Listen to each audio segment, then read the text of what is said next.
This is The Ramsey Show. You can be intentional about your character. You can have money and a career. You are the hero in your story.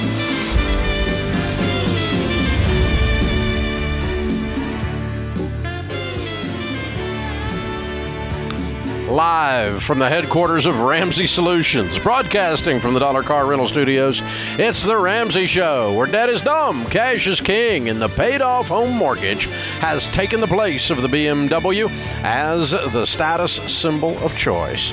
I am Dave Ramsey, your host. This is your show, America. Common sense for your dollars and cents. Open phones at 888-825-5225. Having done this show now for 25 plus years, coming up on 30 years, I have been amazingly blessed to get to meet some of the more iconic people in this wonderful town of Nashville that I live in, and I've gotten to call many of them friends. And so we had some of that happen today. Some of our friends have dropped in. The iconic group, the Isaacs. If you don't know who the Isaacs are, they are in the Gospel Music Hall of Fame. Last week, our friend Ricky Skaggs invited them to join the Grand Ole Opry, and they have sold millions and millions of articles, and they've got their 52nd GMA Dove nomination for their 2020 album, Songs of the Times, just yesterday, as a matter of fact. And a couple of the Isaacs, we couldn't get everybody in here, and it kind of was a little bit of a family feud as to who got to come on. It sure was. But we were hanging out at John Rich's the other night for the Candace Owen and Ben Shapiro have come to Nashville. He had an event welcoming them, and you ladies got up and sang with your brother, and it's just absolutely amazing as always. And we got to talking there, and then that led to us saying, "Hey, they have a new album coming out. Let's talk about it." So thanks for coming by. So Becky and Sonia are with us of the Isaacs. Welcome. Thank you so much. We're honored to be here. Well, we love you. So yes. We love you guys. We're so glad to have you. Very cool stuff. So the album came out yesterday, and you guys are I keep calling you guys, but most of you are ladies, but you are traditionally gospel. Mm-hmm. That's what we all know you for in Nashville. But the album is charting on the country. Yes. So this album is actually not a gospel record. It's the first album the Isaacs have ever released that's not gospel. It is, I mean, they're great songs, life songs, love songs, story songs. And we've always included those type of songs on our records in the past, and we've always done things like the Grand Ole Opry and, other secular venues. But this is the first time we've ever done a whole album of just those type of songs. And so it really does have a place in that secular market, in the country market. And so we were surprised when this weekend we were watching the numbers, and it ticked on up to number 7 in the country download charts in all of iTunes. That's and number 20 cool. in all genres of music. So wow. That's pretty exciting for a little local group. Yeah, a little local group. Yeah, she says humbly. The American Face is the album. It was released August 13. It's a 12-song collection split between new material, classic covers, bluegrass, country, rhythm and blues, folk, contemporary, which you can sing anything. I mean, it's not your first ride on this cabbage truck, so you guys can put together a harmony on almost anything. So I'm not surprised to see the crossover here and the success with it. Very, very strong. So your mom, Lily, is a great American story. Yes, she is. We are living the American dream. And it all began with her.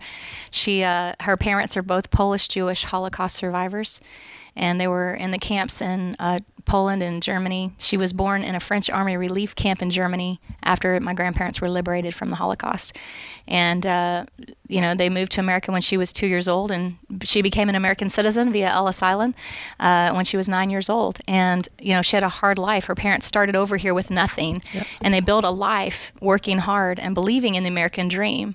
And she never would have dreamed all those years ago that she'd be singing gospel music for most of her life, and then to be asked to be members of the Grand Ole Opry. No one could have ever anticipated that sort of a life for her, but she is an amazing woman. Yes, she is.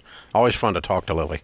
Yeah, she's got some stories. She wanted to be here, but I kind of like, Mom, I'm the baby, so I had to pull the baby card today. Oh, okay. Well, she's here. She's in the studio. She's getting to hear us brag on her, so it's good. But so 35 years ago, the Isaacs were started. And actually 50 years ago. 50 yeah, years they probably need to ago. update that bio. Mom and Dad started singing 50 years ago.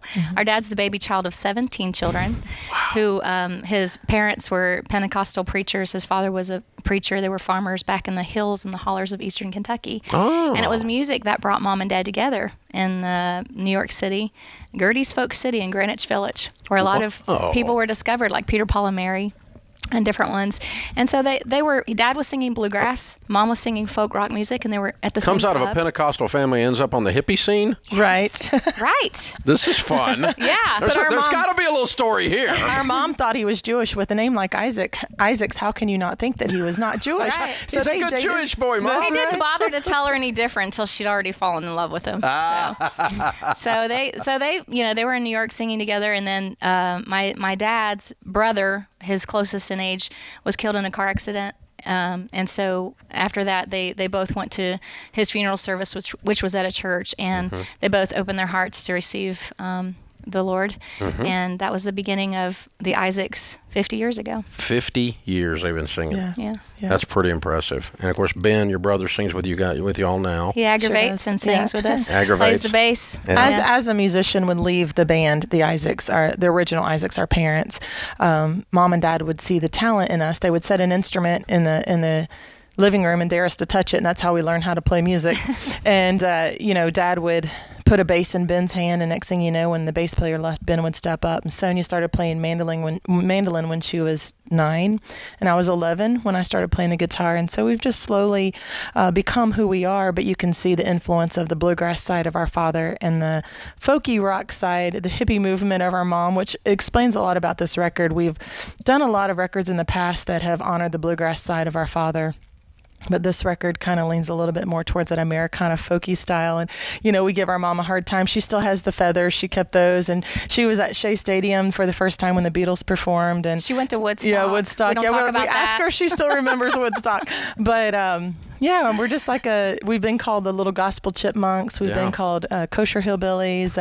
Jew-billies, Bar Hopper Hebrews. We're all mixed up. I'm a year younger than her, and my brother's 3 years older than me. So from the moment we could talk, we could sing harmony, full part harmony. Oh, wow. So, Plus, you were cheap labor. That's We right. were. Yeah. Mom put you to work and had to pay you. Leave it to you that to other bring bass that player, up. you had to pay them. But you'll really appreciate this. From the time I've been a child, I had the envelope program that you talk about. Yeah. And I would write down what it is, and I would put the cash in there. And by the time I got married, and so I still do some of your amazing, most of what you talk about. So. Well, I'm honored. All right, Sonia and Becky Isaacs. The new album is The American Face. It released last week, charting already on the country charts.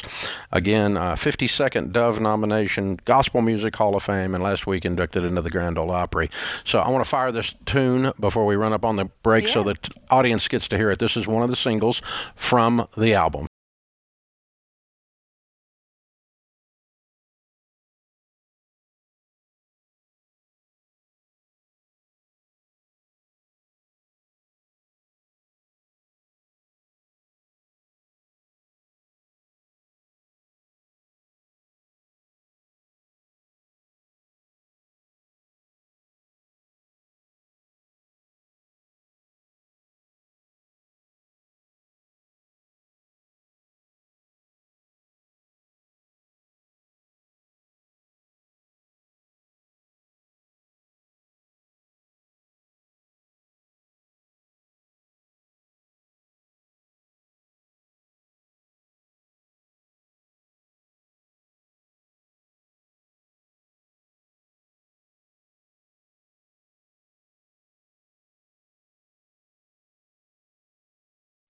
Stop paying your overpriced wireless provider and switch to Pure Talk.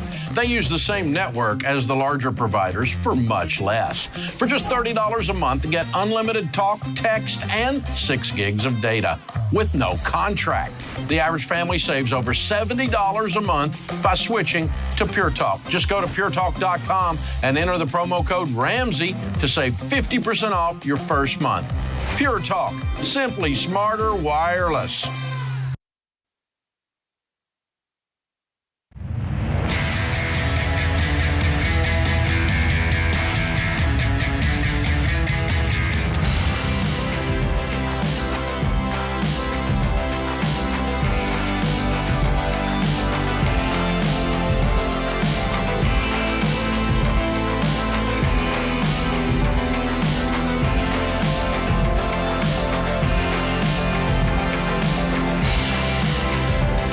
George Camel, Ramsey Personality, is my co-host today. Thank you for joining us, America. Open phones at 888-825-5225. You jump in. We'll talk about your life and your money. Max is going to start off this hour in Knoxville. Hey, Max, welcome to the Ramsey Show.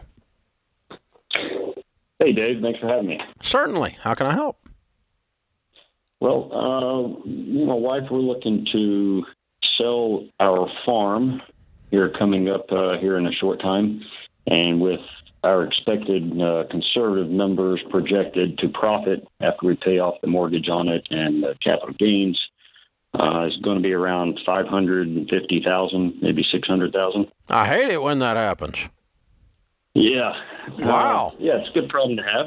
So our question is, what should we look to do? We're working our way through the baby steps 4, 5, 6 with our kids, college funds, et cetera, and retirements.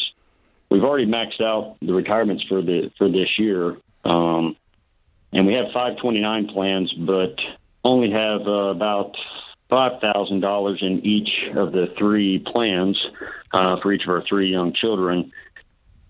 But our idea was maybe to front load those 529 plans off the bat and get that done on the front end so we don't have to contribute anymore. Yeah, I like that. One less thing to worry about, right?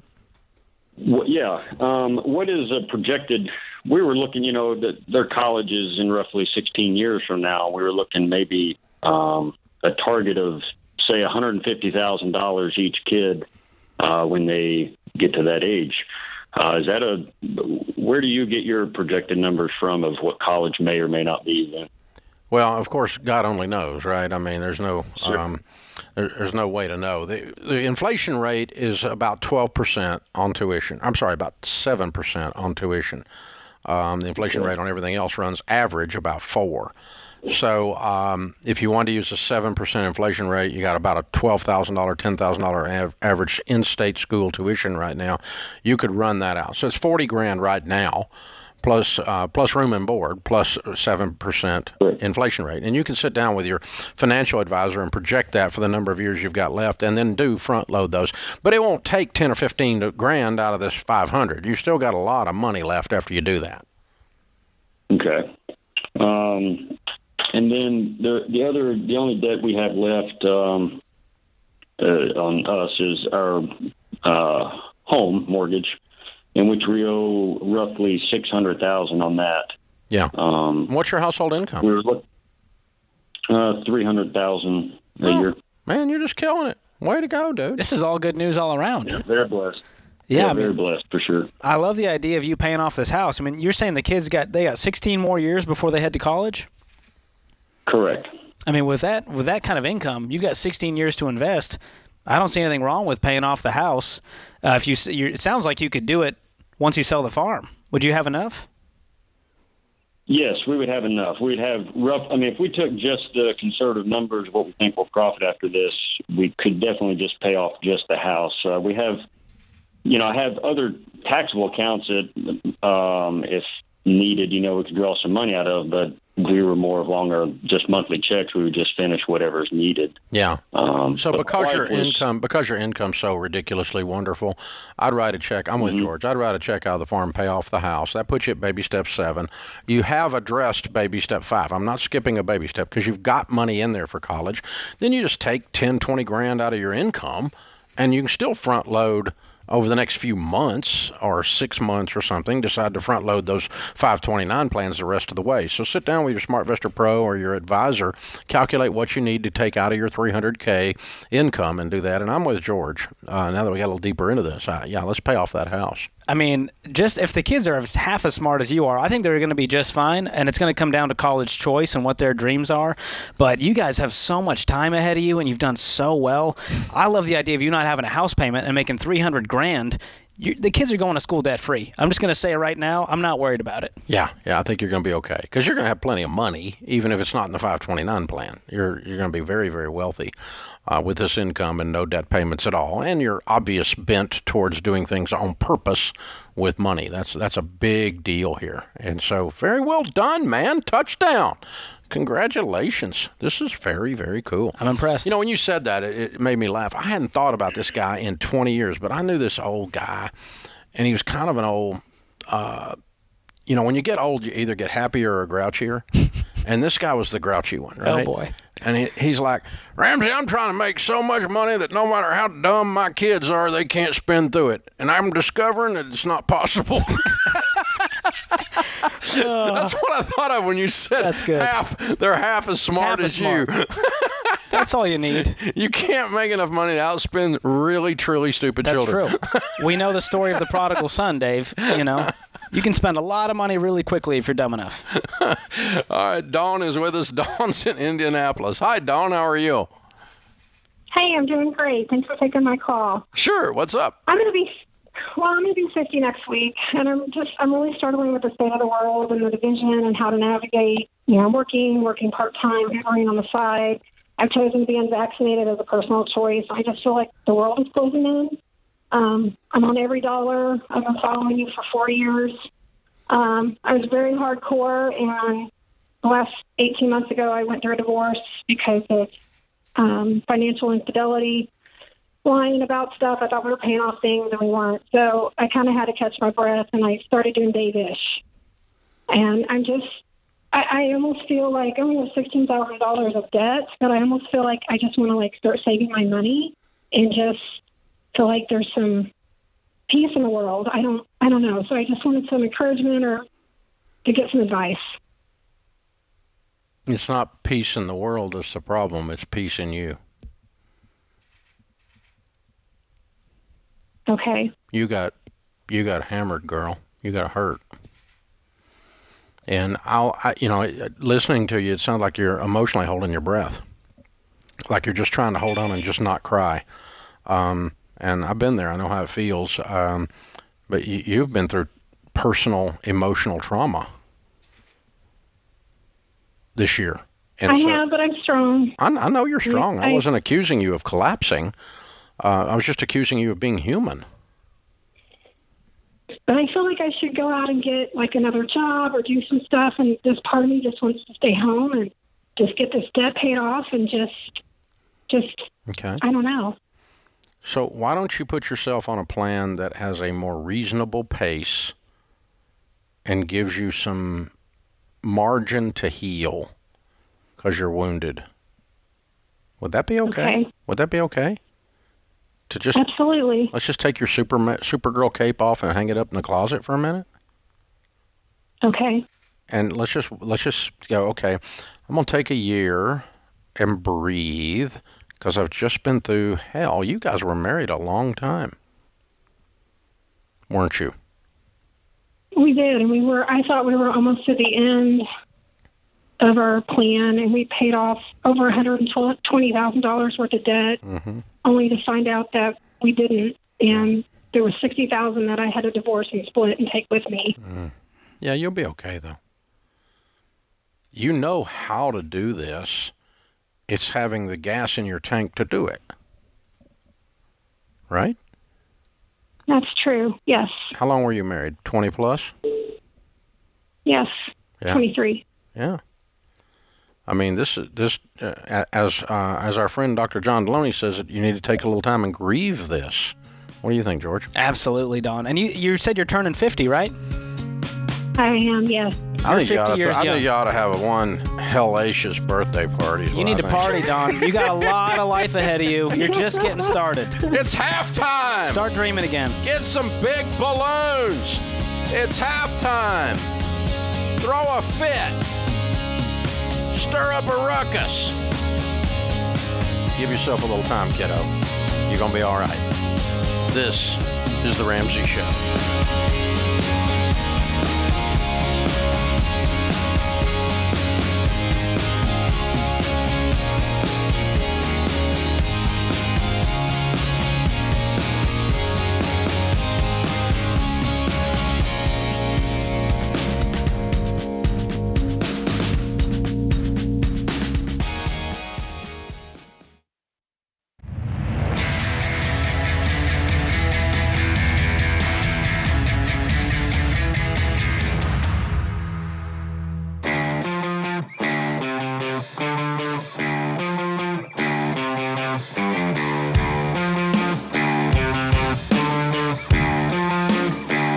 George Campbell, Ramsey Personality, is my co-host today in the lobby of Ramsey Solutions on the debt-free stage. Alec and Carolyn are with us. Hey, guys, how are you?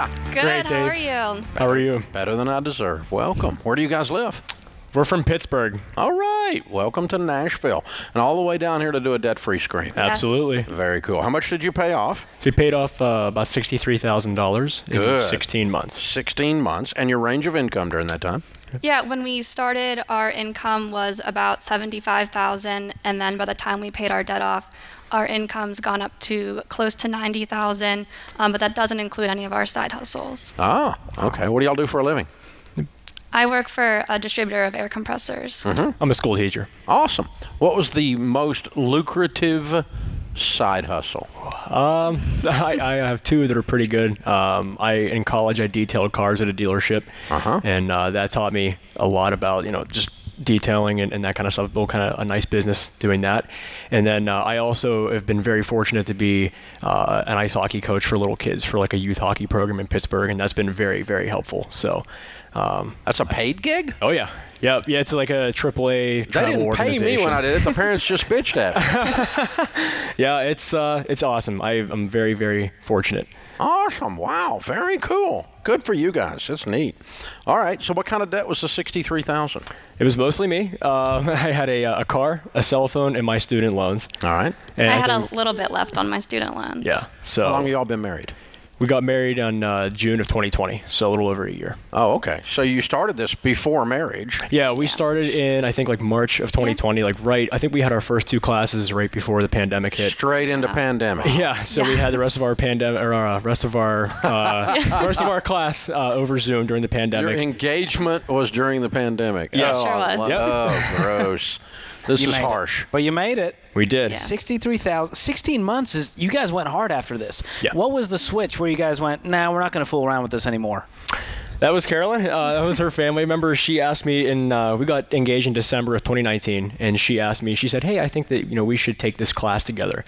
And money was just never something talked about when I was a kid in my house. We just never came up.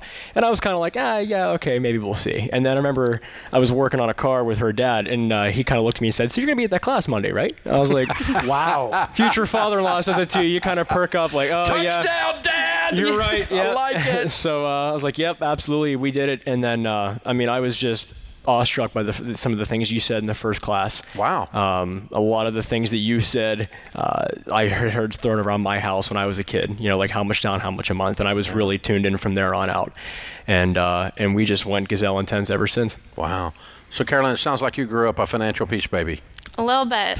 A little bit. Mom and Dad were already into this stuff. Yeah, they took the class, and then they actually taught our class, so Oh. yeah. Oh, you're going to be at the class Monday that I'm teaching. Yeah, Yes. that made it a little bit more interesting. There's a whole, so I'm taking roll, by the way. I got him back because we went around the table and said why we were there at our first class, and my reason was my crazy father-in-law, future father-in-law, said I should be here, and nobody in the room knew it was him except the three of us. Oh, that's great. So we had a nice little moment. I love that. That's great. You might as well have some fun with it. Absolutely. That's Yep. awesome. Yep. But it didn't take long. You were you just had never been exposed to these ideas, and the first class you went, oh yeah.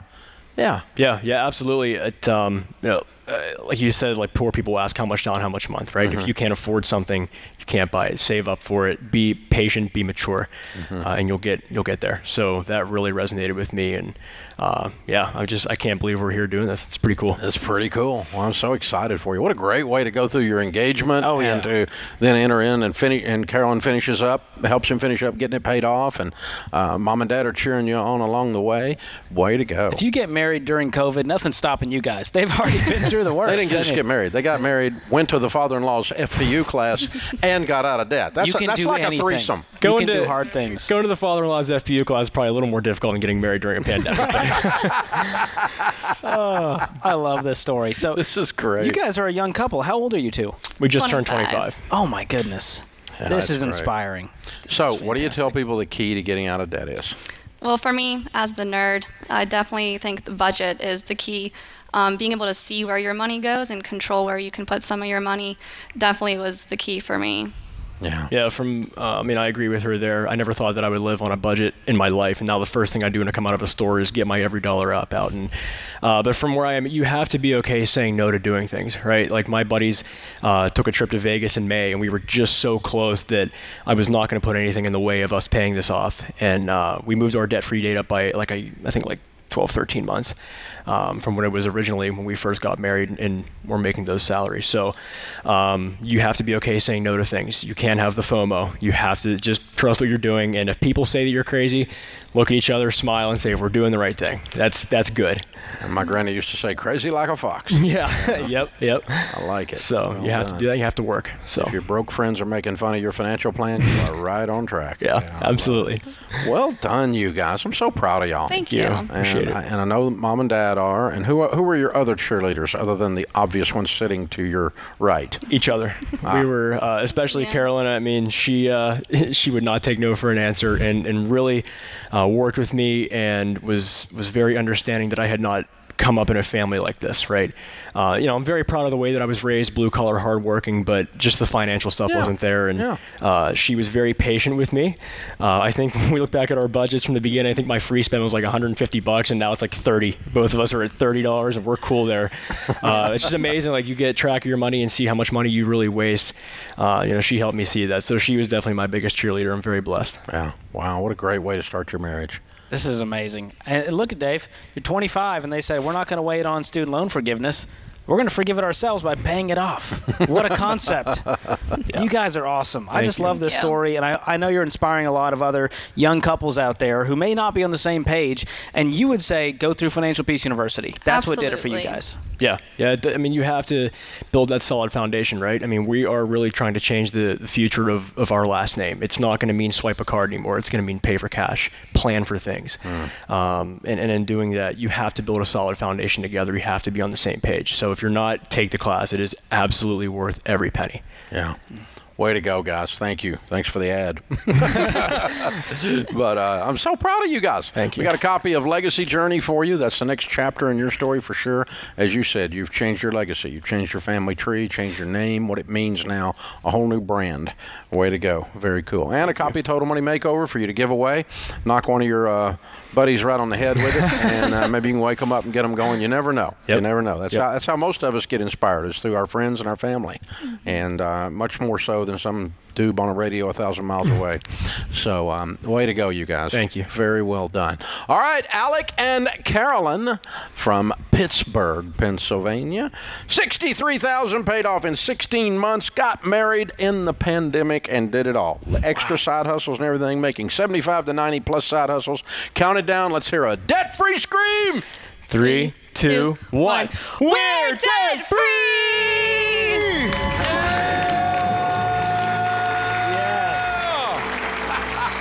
With a kiss to top it off. That's it. The newlywed look. I love it. that. That's fabulous. Good stuff. Congratulations, you guys. Folks, big announcement coming up after this break. We put it out on social media a little bit earlier today and out on some of the media wires. And we will let you guys in on it in just a few minutes after this break. Be sure you stay tuned in. A brand new endeavor for the Ramsey team, and really excited about it. And it's perfect on the heels of their debt-free scream from their student loans, newly married, 25 years old, and they're free. The problem is not enough people in America are where they are. A lot of people are hurting on this subject. That's a good tease. I'm getting excited about it. At first, I was like, I don't know what this is, and then I caught on. I'm real sharp. I suspected you would figure excited. this out. I'm real pumped. Of all people, I would have suspected you would figure this out. That's perfect. Yeah. I love it. All right, this is The Ramsey Show.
you aren't strapped with student loan payments, odds are you know someone who is. Millions are having to put off things like buying a house, having kids, because they're stuck.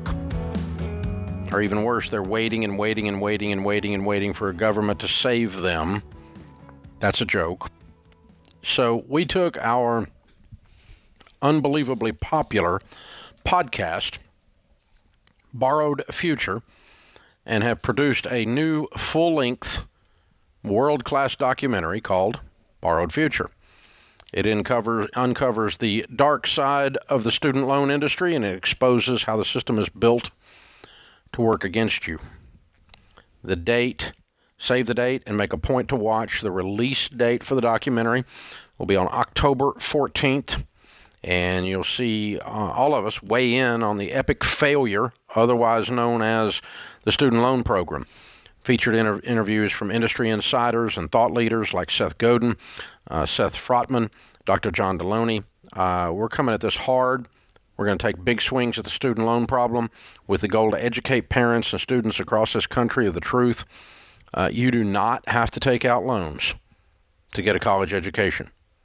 It is important to graduate debt-free and avoid the predatory student loan industry and your predatory government. Borrowed Future premieres on digital platforms everywhere, October 14th. Mark your calendars. Go to borrowedfuture.com. But we'll give you when we get a little bit closer, we'll have all of the distribution tied down, but the major digital platforms will all be carrying it. They've all made commitments to us, and we'll have to get it tied down before we can actually announce exactly who and when and where. But October 14th, they'll all be lined up by then, and we'll let you know. This thing's going to be huge, George. I can't wait. I went to the website last night. I watched the trailer. I signed up for the mailing list. I marked my calendar. I did all the things because I was legitimately that excited about it. It's going to be so good. The team did an incredible job. It is world class. Yeah, our Ramsey Network's production team is off the chain. Yeah. I mean, they are very good. And, my wife and I are watching the trailer in my living room, 3 or 4 weeks ago when they got the trailer done. We've watched, of course, screened the actual documentary as well. But we're watching the trailer and we're going, wow, that's our company that did that. Wow.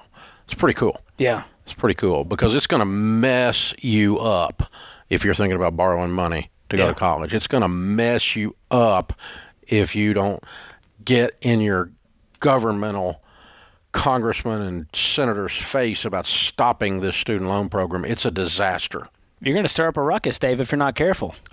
It's a spiritual gift of mine, George. Thank you. I'm good at stirring up a Well, if you've got student loans and you're going to watch this and get even angrier and go, I got to pay this thing off ASAP. I don't want this in my life anymore. If you sit around and wait on the government to do it, it's not the process here. It's just once you get in the underbelly of this and you see what some of the evil and manipulative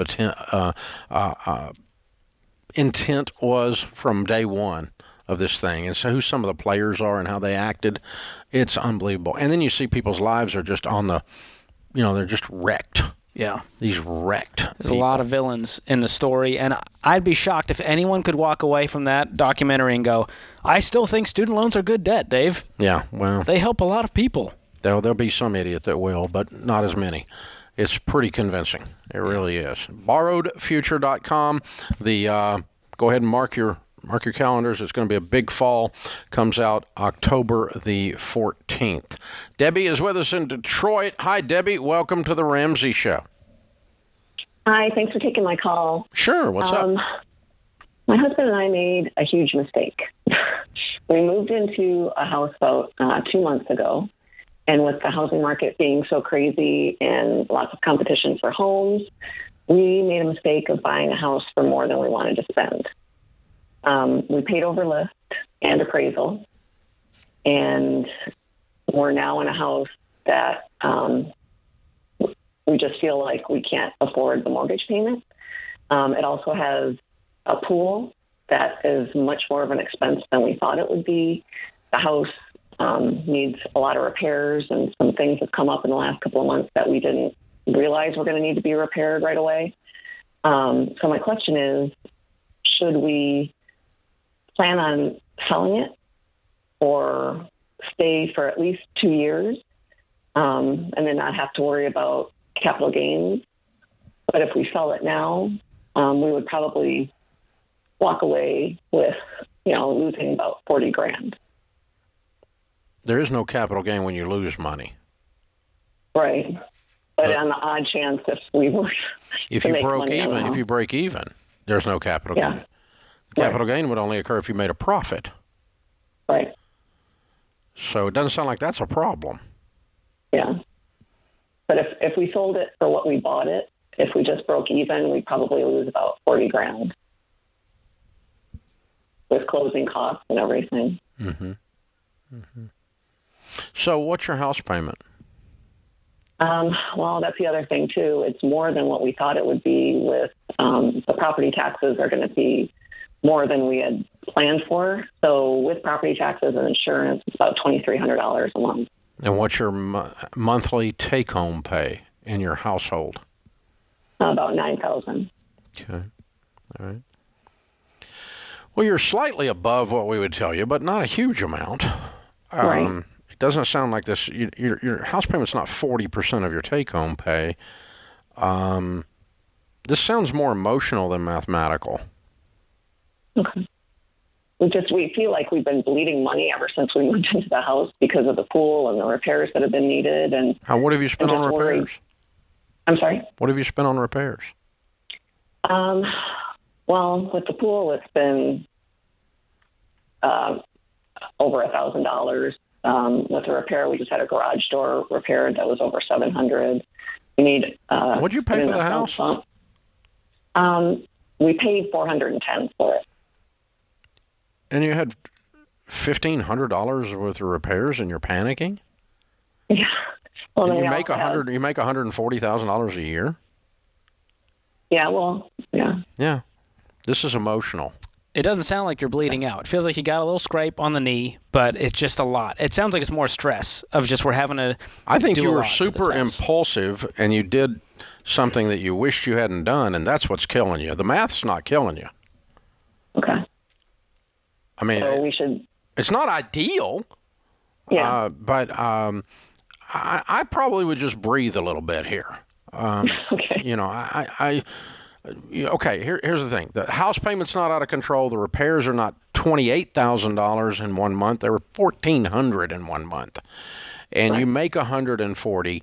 There's nothing here that's causing red sirens to go off and fireworks and panic in the numbers. Okay, now I understand you have a deep sense of regret because you feel like you impulsed and overpaid.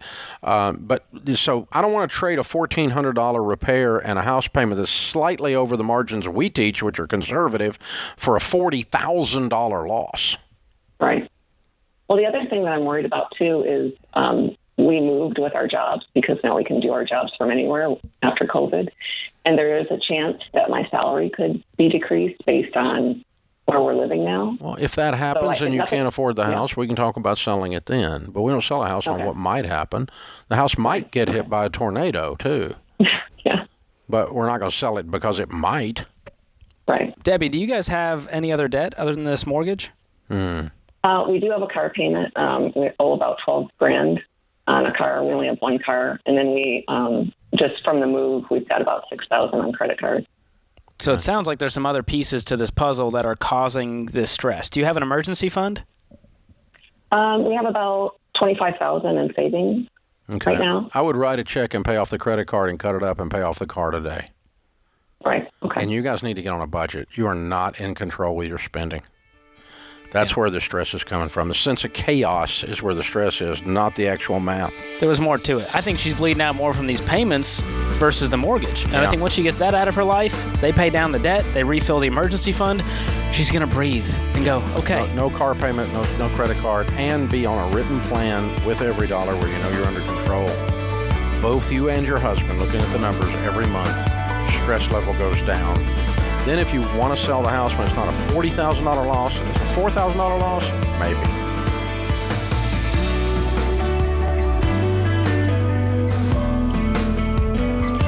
Have a friend or family member that needs a daily dose of Ramsey advice in their life? Let them know about the Ramsey Call of the Day podcast. It's a quick hit of advice about life and money in under 10 minutes. Check out the Ramsey Call of the Day podcast wherever you listen to podcasts.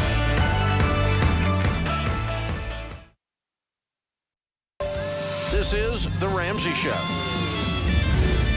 You can be intentional about your character. You can have money and a career. You are the hero in your story.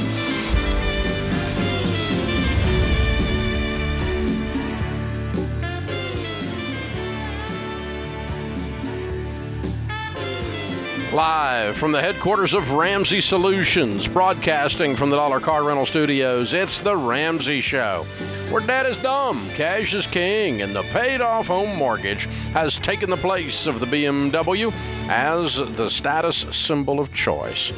George Camel, Ramsey Personality, is my co-host today as we talk about your life and your money.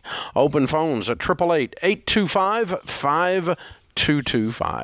Audra is with us in Hastings, Nebraska to start off this hour. Hey, Audra, what's up? Hi, Dave and George. I just have to first thank you for changing my life. I'd prefer to call you for better circumstance. But in April of 2020, I became debt-free from a lot of divorce and student loan debt, and now I'm on baby steps 4 through 6. Good. But I'm also saving. Yeah, I'm also saving for a car and a house. I'm 35 with 2 kids, and my 20-year term life policy ends at 43. So I thought I would look into getting another one before I turn 40 because I thought I'd be a lot further along than I am right now. Long story short, the urinalysis came back showing potential kidney damage, so they had me repeat it twice. Those also came back showing the damage. So I have checked with my GP, and he referred me to a kidney physician. But the insurance company gave me a Table B category for $500,000 for 30 years at $113 a month, which I think is extremely high. I currently pay $18 a month for my $500,000 policy that I got when I was in my 20s, and thanks to you. And I have 13 days left to decide if I want to get this rate or I can wait 2 years and gamble if my test is going to be better. He said I could go back to the preferred rate, or if it's worse, I'm uninsurable. What is the nature of your kidney damage? Do you have any idea what caused it? I don't even know that it's actual damage yet. I just know that the test. Okay, I got that part, but I mean, you don't. There wasn't an event that you can look back and go, oh, that's where the kidney damage came from. Oh, not to my knowledge. Okay. I did a test. Otherwise, you're 35 and healthy. Ago. Yeah. And your household really and your income is what? Oh, very small. Under 15 a year. Why?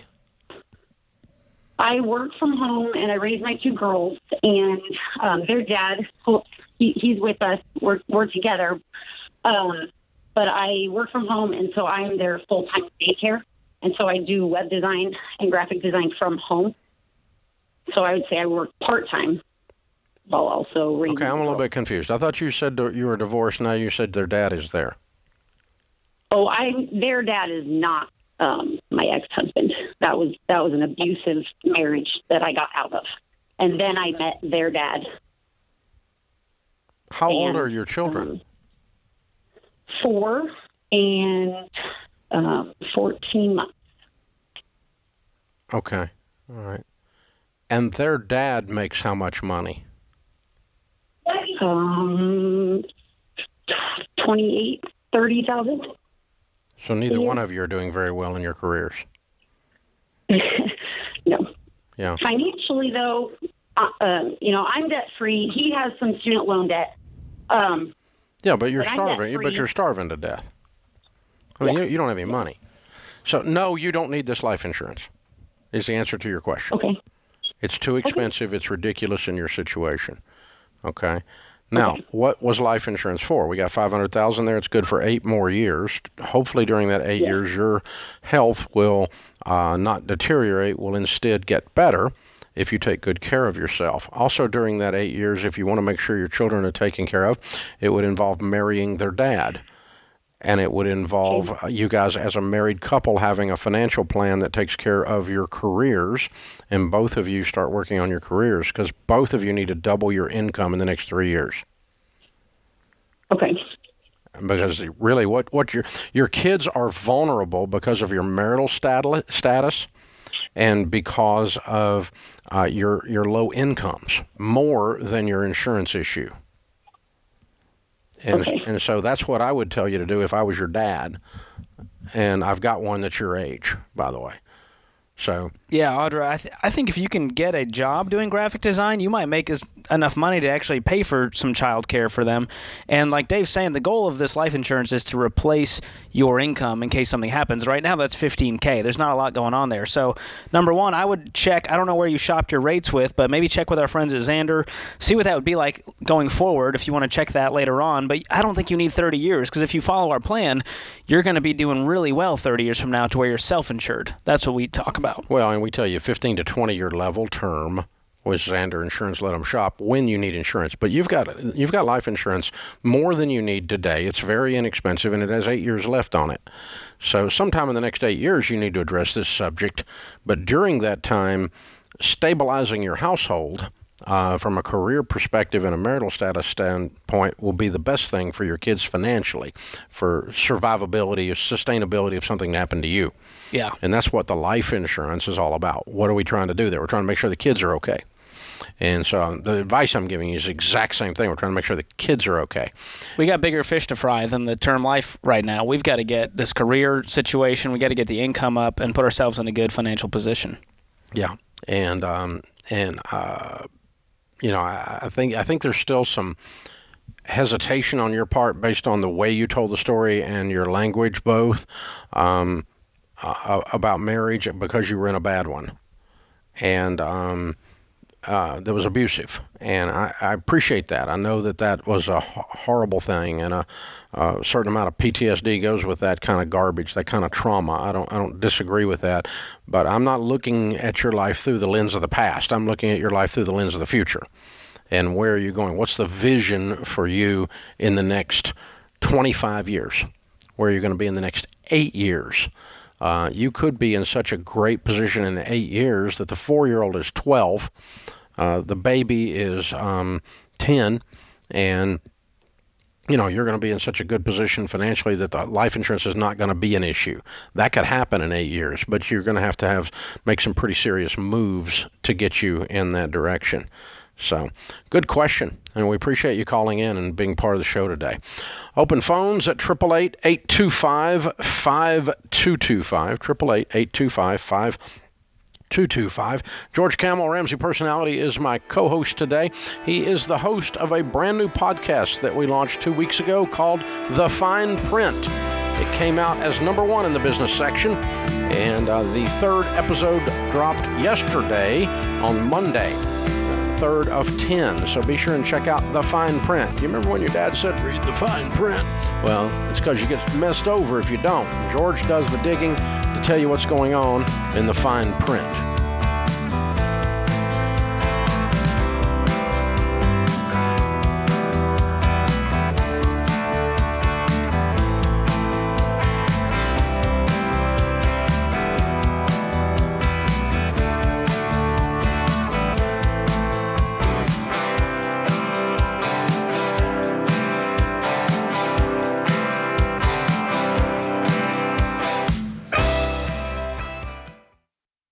What makes our show unique is that we genuinely care about our listeners. We're intentional about choosing the best advertisers to recommend. Blinds.com is no exception. They offer high-quality window treatments at unbelievable prices, and they make it simple to shop blinds, shades, and interior shutters with easy online ordering, free shipping, and a guaranteed perfect fit. Go to Blinds.com and take advantage of this week's special savings.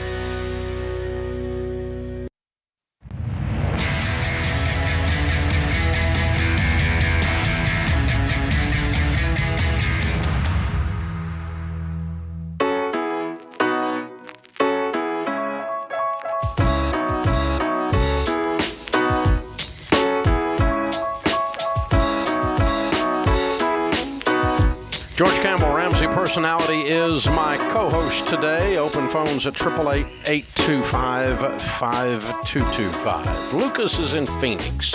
Hey, Lucas, what's up? Nothing much, Dave. How are you doing? Better than I deserve. How can I help? So I am 19 years old. I just graduated high school probably about 2 months ago. I have no debt. I've been working a lifeguarding job here in Arizona for about roughly 4 years, so I'm on good terms with them. However, it doesn't pay a lot, so I've been incorporating my new landscaping business, and then that's been really taken off. So the issue is with all of this is I've been recently kicked out of the home, and it's not been for, not going to college or being lazy or alcohol or drugs or anything like that. It just really, you don't really see eye to eye. And we tried going to therapy and whatnot to try to work through that, but this really hasn't been working out. So my mom wanted me out, and I've been staying with a friend of mine who goes to my same church. And so we've been, he's been mentoring me and kind of teaching me some stuff about finances and whatnot, just trying to help me get my feet up underneath me. And so my whole goal here is to try to do a minimalistic mindset, just so that way I can focus into more of my future, not my, the present, and, wasting money on certain things. And so right now I have no credit history. And so it's very difficult to, buy anything that's going to help me live somewhere. Right. So, currently I'm with him. And so I'm thinking of, getting like a mini camper that I can pull on the back of my truck. And I have an actual place to park it. And it's about $17,000 outright. So if I walk out the door, it's about $17,000 to buy that. Now, I don't want to lease it because they go down in value so quickly, and it's really just a bad deal that way. So I really don't know what to do, because all I have right now is about $3,700 to $4,000.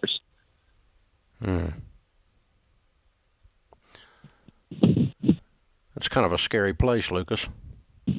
Yeah, it really it is, and it kind of woke me up a little bit. Yeah. So you have a landscaping business, and you are making what kind of income? So when I'm just kind of using it as a side gig, which was a couple years ago, it was making in $100 here, $300 there. Now, what are you making? What do you make? You need money right now. What are you making right now? Correct. Right now, for the past week or so, I've probably brought in about $2,000 within a week and a half, 2 weeks. Doing what? Just landscaping. Okay. All right. And so you're out there hustling up landscaping business, right? Oh yeah, I'm out there every single day.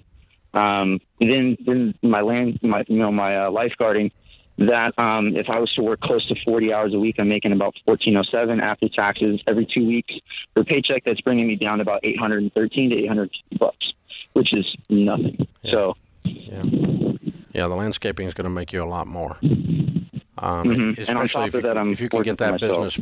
On top of that, what?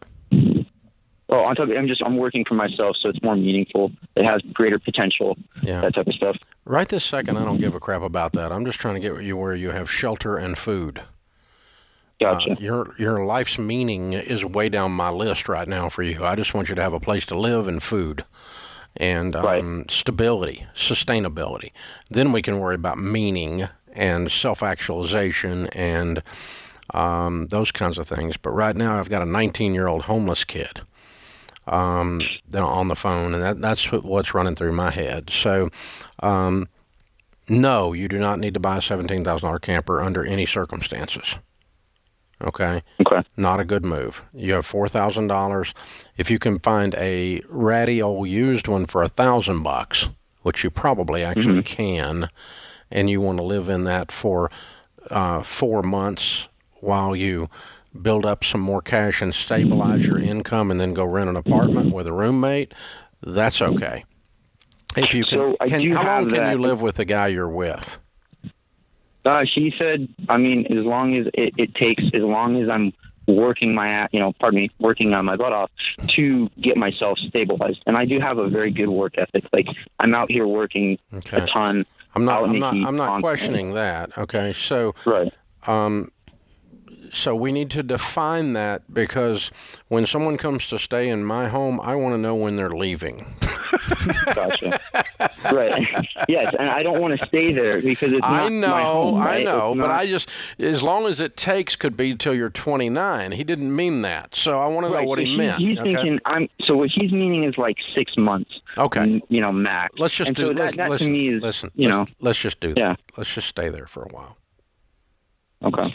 And let's listen and build up. Yeah, How big sorry. a pile of cash can you build up during that time and get your income stabilized and then get a roommate, right? Yeah, I mean, it sounds like you have very little expenses right now, Lucas. So I want you to take advantage of that while this man is giving you a lot of grace.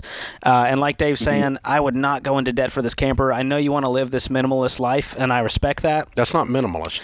But $17,000 camper when you're broke is not minimalist. Yeah.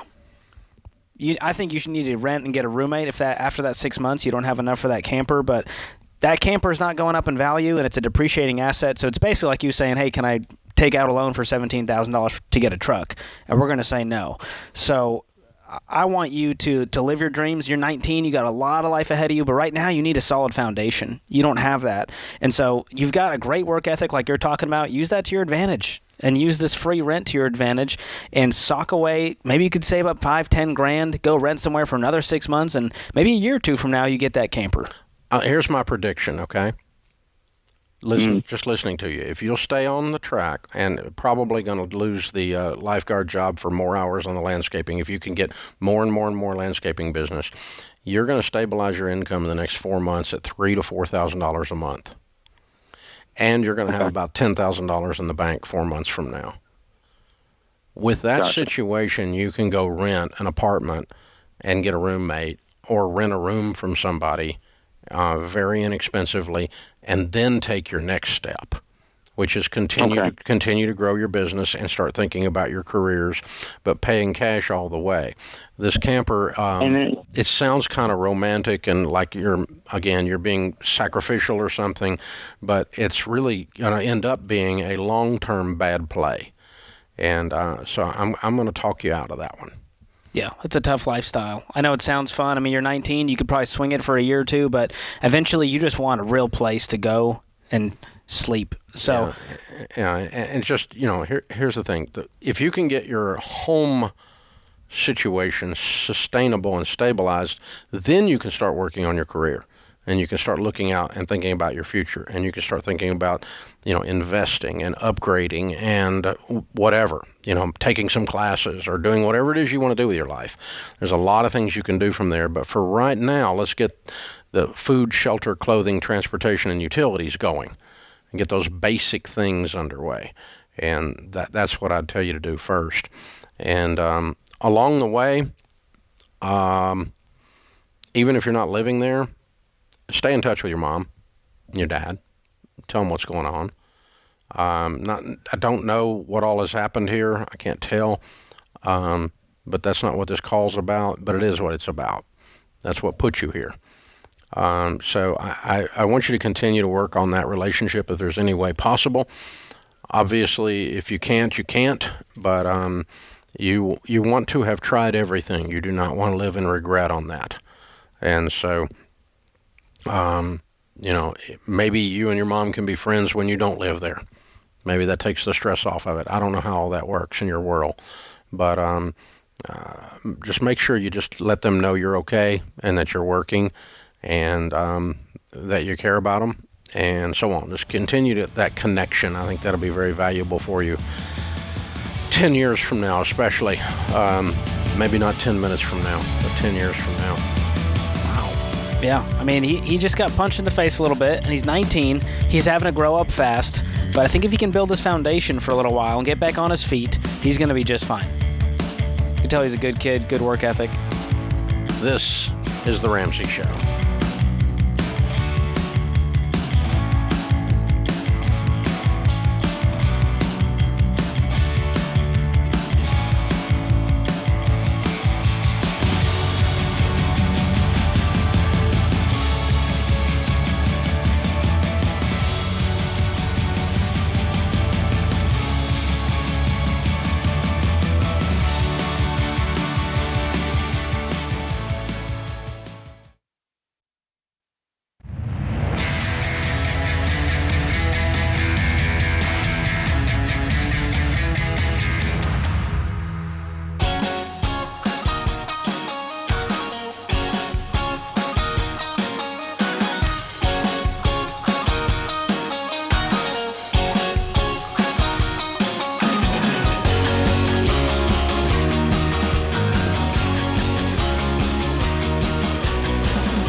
lobby of Ramsey Solutions on the debt-free stage. Clayton and Gazella are with us. Hey, guys, how are you? We're great. How are you? Excited. Welcome. Good to have you. Where do you live? Fort Myers, Florida. Awesome. How much did you pay off? We paid just under $70,000 in 18 months. All right. Very good. And your range of income during that year and a half? We started right around 110, and we ended at that time right around 190. Whoa! Nice jump. What do y'all do for a living? I am a project manager at a nonprofit. Mm-hmm. And I do sales for a payroll and HR tech company. Ah, okay. All right. So you changed jobs or just get big raises or just worked a ton of overtime? What happened to your income going up here almost double? That's a great question. Yeah, so we changed jobs. Mm-hmm. And actually, my job, it was not a choice. I was actually one of the millions of people that got laid off because of COVID. Oh, yeah. But, I kind of took that as an opportunity to kind of like look at myself and like, what do I really want to do and really try to better myself. And along that same time, a better opportunity presented itself for Clayton. Yep. So, my job, well, I was lucky enough not to get laid off. I was really affected by the pandemic in the sense that I worked in conferences and events, so obviously there were none. So I was in a sales role there as well. I kind of had another opportunity just due to, a friend that just kind of fell in my lap, and it couldn't have worked out any better for us. So we're one of the few lucky ones that came out on the other side much better off than we were before. So we're very blessed in that way. I think it had something to do with more than just luck. That's definitely that's had to do the with case. you taking action. Absolutely. Instead of being taking a victim pose. Yes. Absolutely. So, well done, you guys. Thank you. Very well done. What kind of debt was the $70,000?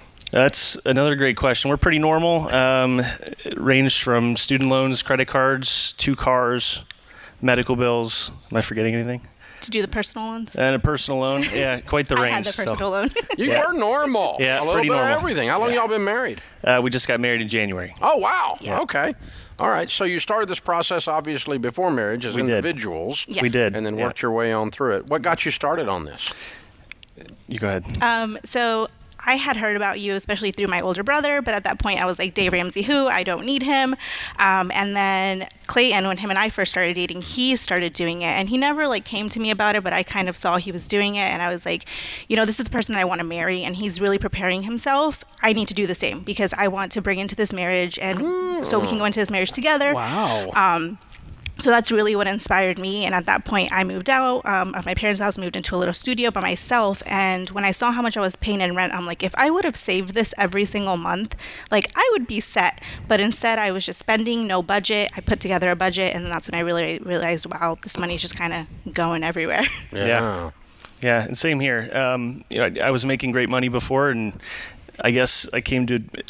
When I read your book for the first time, I think that I came to the end of it and realized I'm making all this money. I don't have any of it, So, and then, just moving forward, when we got engaged and we were moving toward getting married, we were working the plan separate. And for us at that time, I think our big motivation was just we're going to pour the foundation for a family, right? And, that was the biggest motivation. We had our board up in our house where we had our debt countdown going on after we got married, and a big picture of the house we wanted to build after we finished. And that was our why.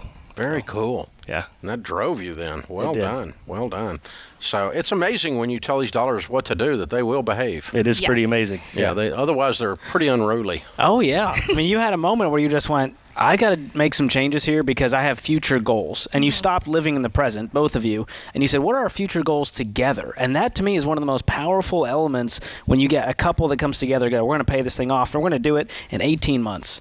Yeah. It's incredible. Pretty cool. What advice do you have to somebody if they want to get out of debt? What do they need to do? I think the biggest thing was the budget, for sure. Sticking to the budget was super hard, and we definitely had a few setbacks where we, could have done better along the way, but we didn't let it stop us. We just kept moving forward and, looked to the next month. And having to say no a lot was definitely difficult. That was super, super tough for me. Giselle is more of a homebody, so maybe not as difficult for her. But I like to go out and hang out with people and stuff, and be out and having a good time. And it was difficult at first, but yeah, and then just don't forget your why, because I know it was difficult for me, like especially with an age of social media where you see this person getting a new car or getting new shoes, getting a new purse, just sharing it all, and I'm like, I want that, but I can't have it because I need to remember why I'm doing this. And I would sit there at the table and it's hard to post self-discipline on social media. Yes. There's not much to post.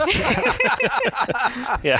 And, sometimes I'd be there at the dinner table and I'd start crying because I'm like, I want all of these things. But I'm like, I know that I can't have them right now. And I would sit there and I'm like, you need to live like no one else so you can live and you can give like no one else. I love it.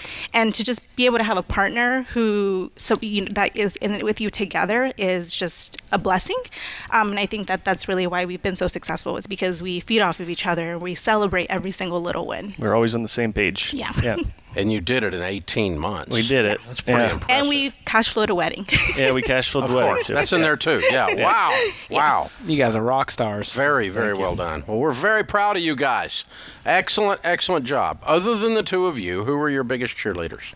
I think my brother and his wife, Colin and Jenny, they worked the plan before we did, and seeing them was super inspiring. And like she mentioned, her brother Fabian and sister-in-law Vanessa, they were working the plan as well, and they paid off all their debt. They're working out towards paying off their house. So wow. I meant, it's funny, she's going to kill me for mentioning it, but Vanessa wanted to build a pool, and I said at dinner one night, is Dave Ramsey going to be happy about you building the pool instead of paying off the house? And 3 weeks later, she texted Gisela and said, "You can thank Clayton. We're paying off the house now." So, wow. Yeah, and I think that's been the funniest part is we've talked to other couples who have done it, and typically the wife was not on board at first, and they're like, "Is that how you felt?" And I'm like, "No, actually, I did it myself." I'm like, I tell him I call myself a little Dave Ramsette. And I think sometimes, which is really nice because, like I said, we really encourage each other. But it's just like I said, remembering your why. And I'm like, we're really building our foundation and taking it one step at a time and just learning to be patient. Yeah, that's very cool. Well, congratulations, you guys. Thank you so much. Very proud of you. We got a copy of The Legacy Journey for you. That is the next chapter in your story for sure. As you continue to change your whole family tree in your lives, you've just got a great start going. Thank you. Very, very well done. And a copy of Total Money Makeover for you to give away to somebody. As you've been yakking about this while you're doing it, somebody needs a copy of that book. Yeah. And you go, I make too much money to be this broke. There you go. That's a great line. Very good stuff. Very cool. All right, Clayton and Gazella, Fort Myers, Florida. $70,000 paid off in 18 months, making $110 to $190. Count it down. Let's hear a debt-free scream. 3, 2, 1. We're debt-free!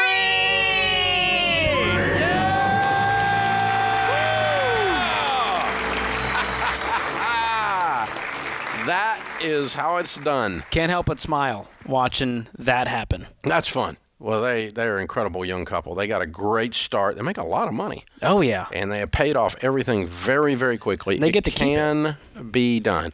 The number of times that someone does their debt-free scream on this show, that their income went down during the process of this, is almost zero. Very close to 100% of the time, the income during the time they're working on getting out of debt goes up. What do you attribute that to? I think they needed more money to get out of debt. And they're willing to do whatever it takes. So you start looking around going, where can I get more money? Yeah. And that's part of it. And then part of it is I think that, God is looking, he says, when you're faithful with the little things, I'll give you more to manage. Mm-hmm. And so he goes, look at that one. That one's trustworthy, worthy of trust. They now are demonstrating so we can give them a little more. That's powerful. And I think that's part of it. I think it's the blessings of the Lord. Yeah. But part of it is just simply you look around, you go, I need some more money, and you go, I need a different job. This one sucks. Yeah. Or I need a great side hustle because there's a great place to go when you're broke to work. And because I want to get out of debt faster so I can move on with my life. And that's the thing. It's just for right now. You heard her say that. It's not forever. 18 months. This is The Ramsey Show.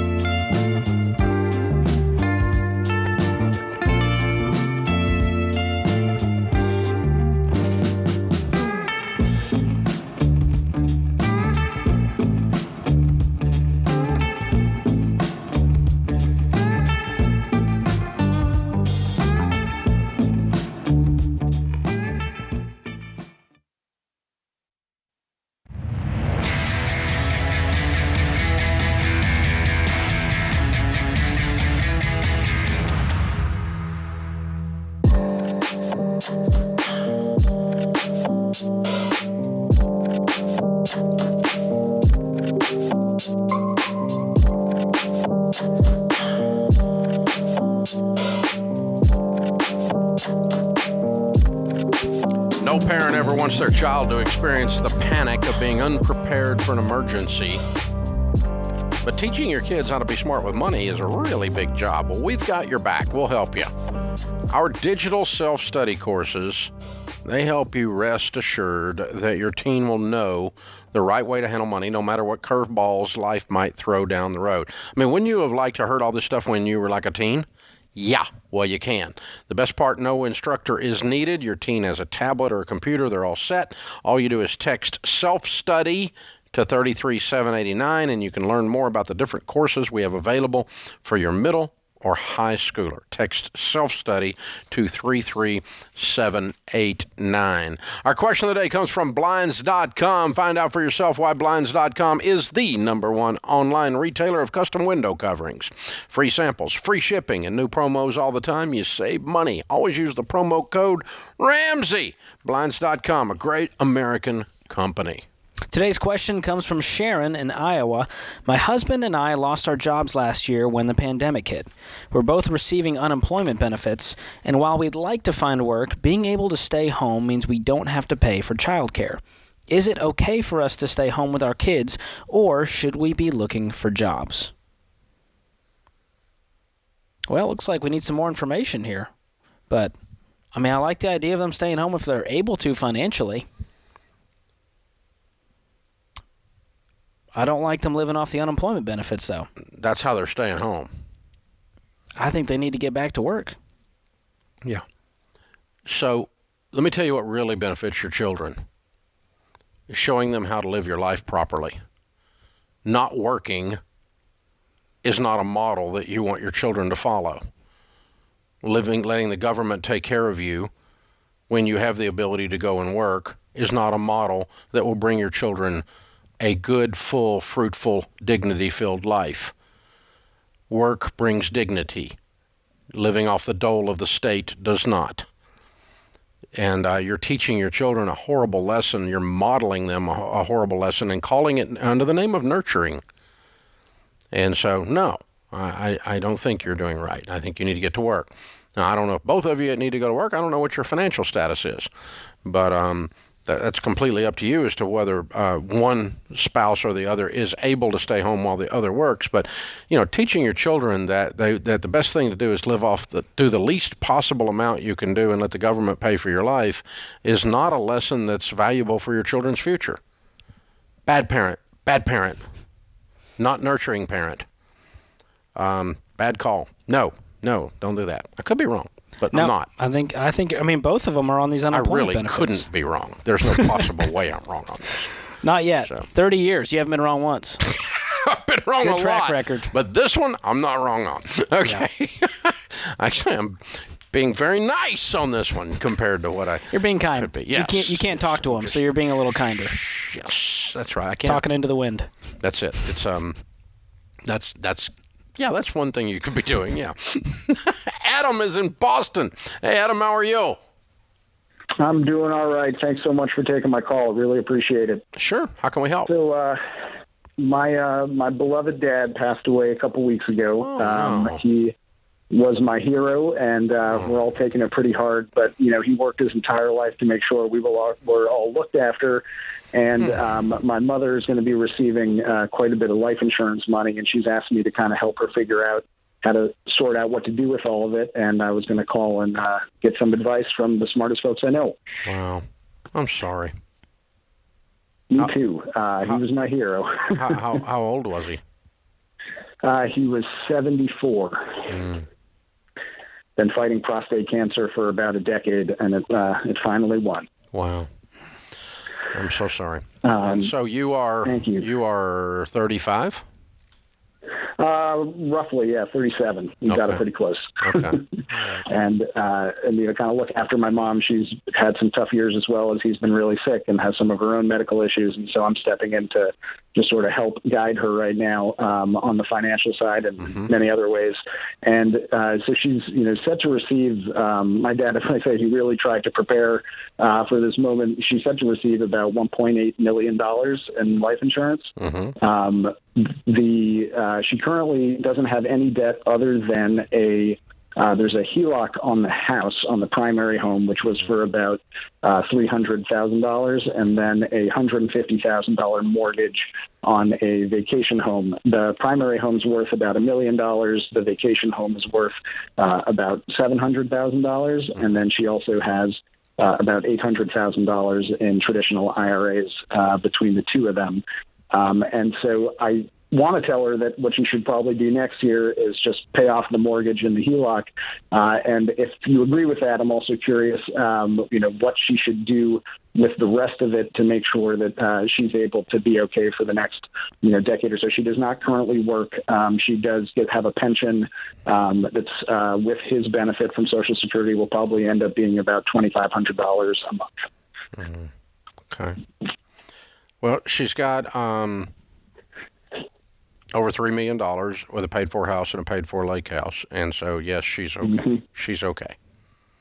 There's no question financially that, if it's invested, just round numbers, at 10%, that's $300,000 a year, and they didn't spend anywhere near that. Right. Okay. So, rule number one,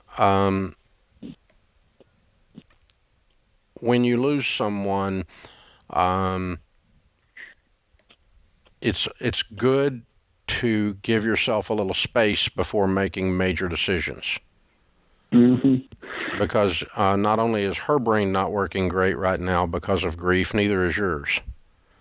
Right. I appreciate you calling, and I'm not trying to be insulting, but if something happened to my wife Sharon, I'm the money guy, and my first rule is I'm not going to make any major decisions right then. Because my brain is in the fog of grief because of my love for her, and your love for your dad is the same way, okay? Yep. So let's just go slow. There is nothing to be proven on how sophisticated you are financially. So number one, go ahead and pay off those two debts. That's kind of a no-brainer. And if you put the rest of it in CDs for 6 months and cry, and then decide how you want to invest it, that's not a bad plan at all. I think that's a big part of the advice I needed to hear. The only reason it's even on my mind is because all these policies are been put in front of me, and I'm trying to figure out how to put the claims in. And otherwise, I would love to not think about this for a while. Yeah, get the claims in, get the cash in the bank, and and in 3 months, meet with a SmartVestor Pro with your mom, and start thinking about how we can invest some of it. And 3 months later, actually make some of the investments. Right. You're not going to make any money on this money, but for 6 months, whoop-de-doop-de. What's your mom need to live for 6 months, money-wise? Hardly anything. She's unfortunately 50 grand. Doesn't get out too much these days. 50 not grand, even probably. Yeah. But, Put 50 grand in her checking account. Look at it with her. Put it online so you can watch the balance so she doesn't get into grief spending or something, and pay off these two loans and park the rest of it in CDs or a money market. And you can call a SmartVestor Pro and park it with them in a money market if you want, but you don't need to do anything fancy. Just wait a little bit, and then just cry for a while. It's amazing. It's like everyone sort of immediately comes at you with all the things you need to do, and that's all I've wanted to do. It's all I've been doing for 3 weeks, and it feels too soon to even be wrestling with this stuff, but it was dropped in front of me, and so you're a man of duty, and you're honoring your dad's memory by taking care of your mom, and that's a wonderful thing. But you guys do not have to become sophisticated financial investors in the next 24 hours in the middle of this grief. Don't do it. Go slow. Take your time. You got plenty of money. She's okay. There's no possible way you're going to completely mess this up unless you guys go play the lottery with this money or go to Vegas or something. Don't invest it in Beanie Babies or Bitcoin. Just put it in the bank and give yourself some room. That's all you got to do. That puts this hour of the Ramsey Show in the books.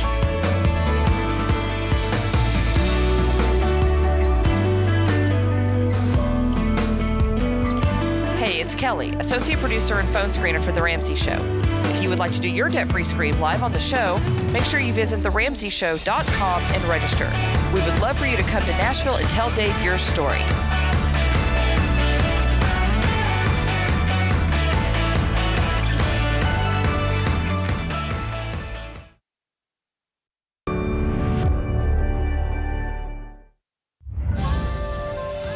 This is The Ramsey Show. You can be intentional about your character. You can have money and a career. You are the hero in your story.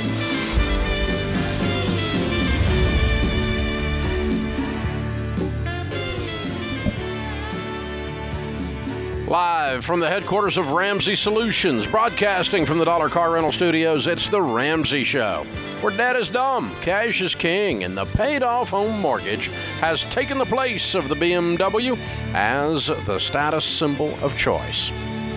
I'm Dave Ramsey, your host. George Camel, Ramsey Personality, is my co-host today as we answer your questions about your life and your money. Open phones at 888-825-5225. That's 888-825-5225. Dan is with us in Ventura, California. Hi, Dan. How are you?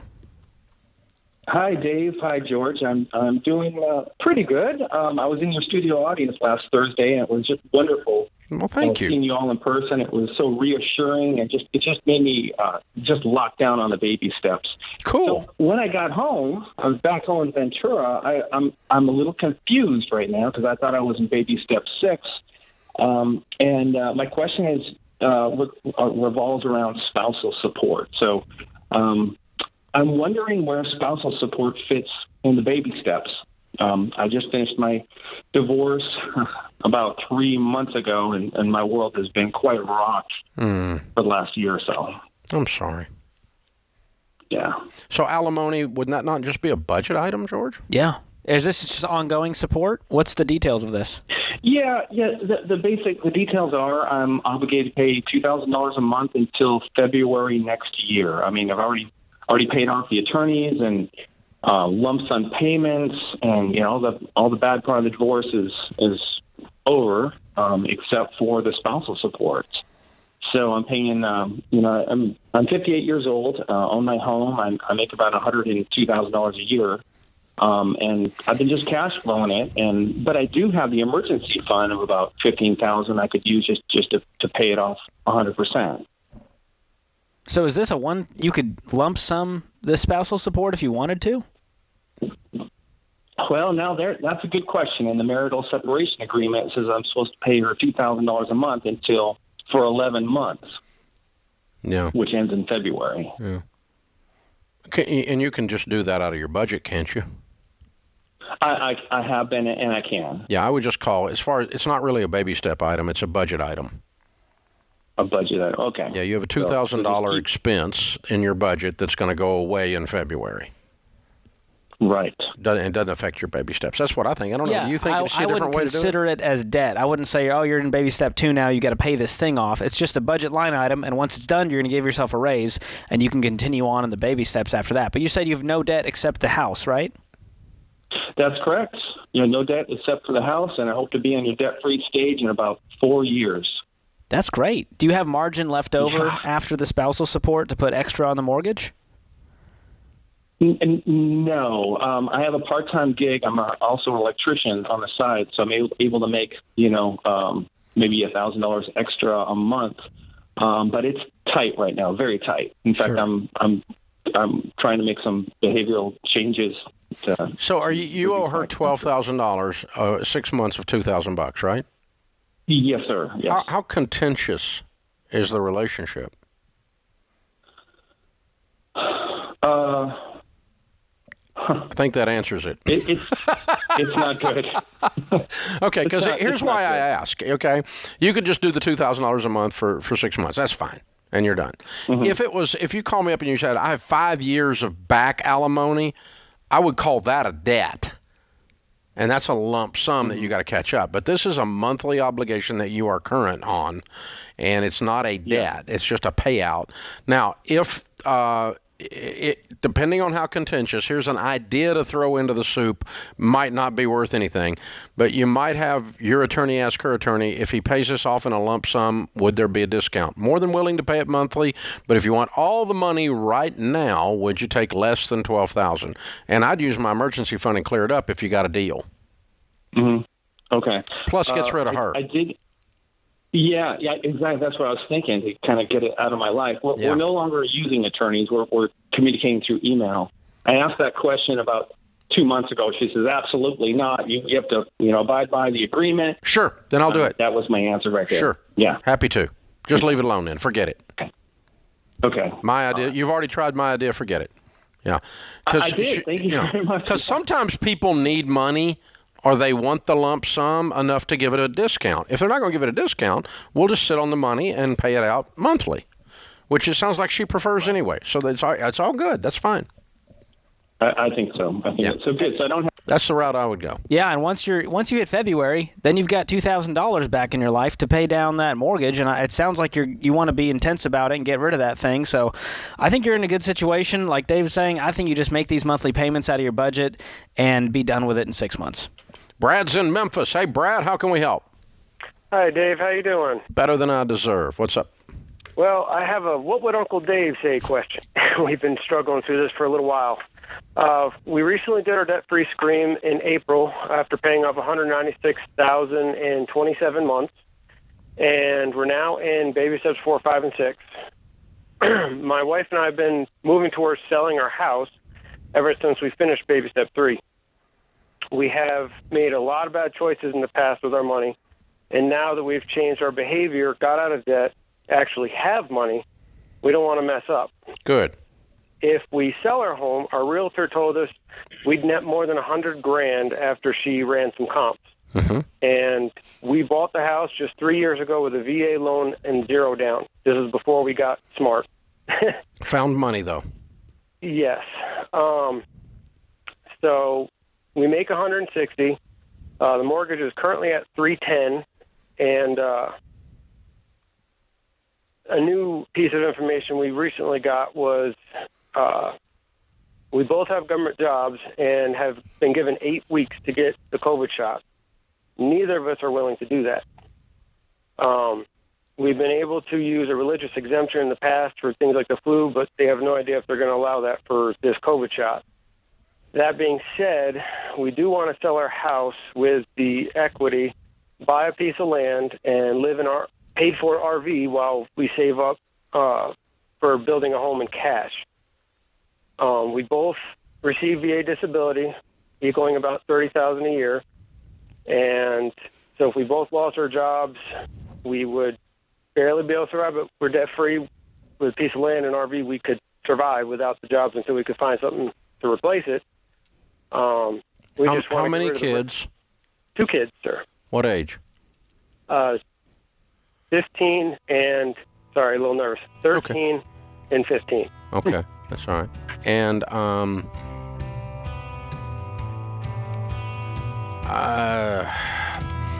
all of it sounds good, but the RV part to me, it sounds like hell to me to live in an RV with 2 teenagers. I see where you're painting and I see where you're going. I'd probably be looking at maybe a used trailer, like a $5,000 one, because that way I'm not losing much money when I get rid of it, and then start looking towards building very, very quickly as you land in your new careers.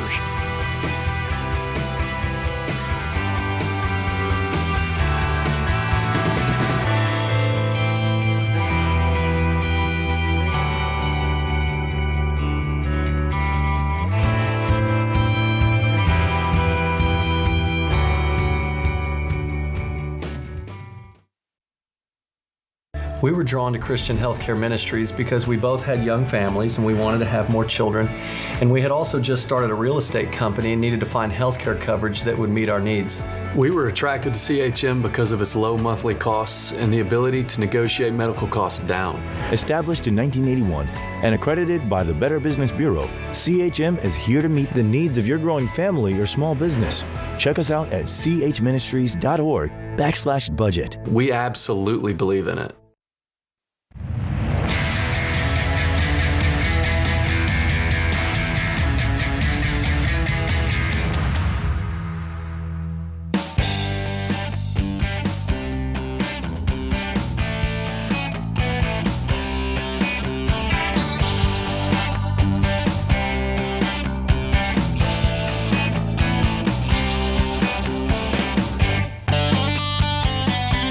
George Camel, Ramsey Personality, is my co-host today. Open phones at 888-825-5225.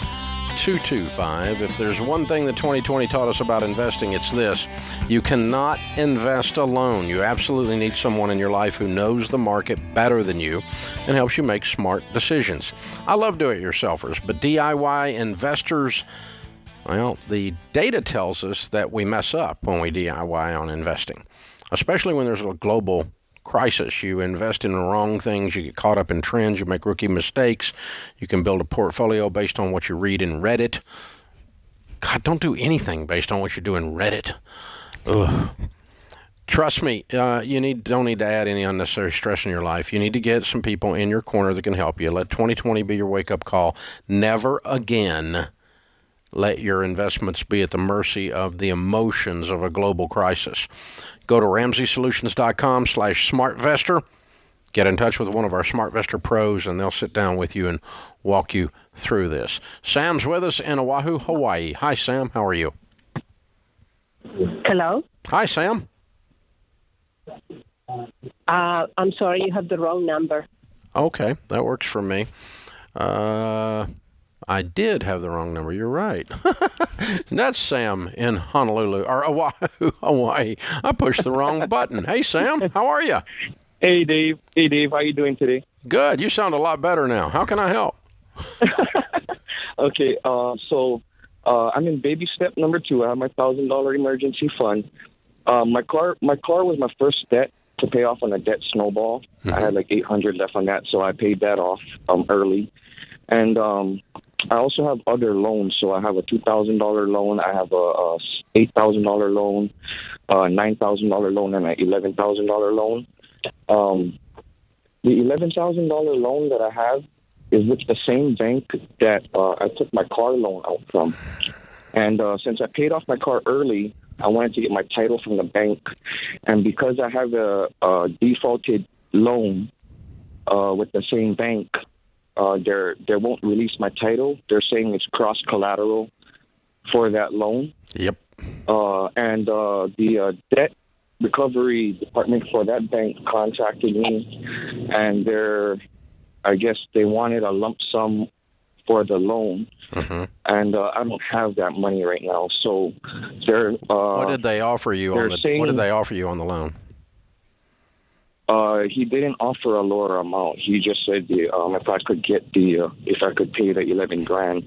I asked him if I could maybe make payments on it, but he said now we would have to go to court, and he's threatening to sue me for the $11,000. Mm-hmm. Mm-hmm. So I have no idea what to do. I'm not sure if How long has it been since you paid on it?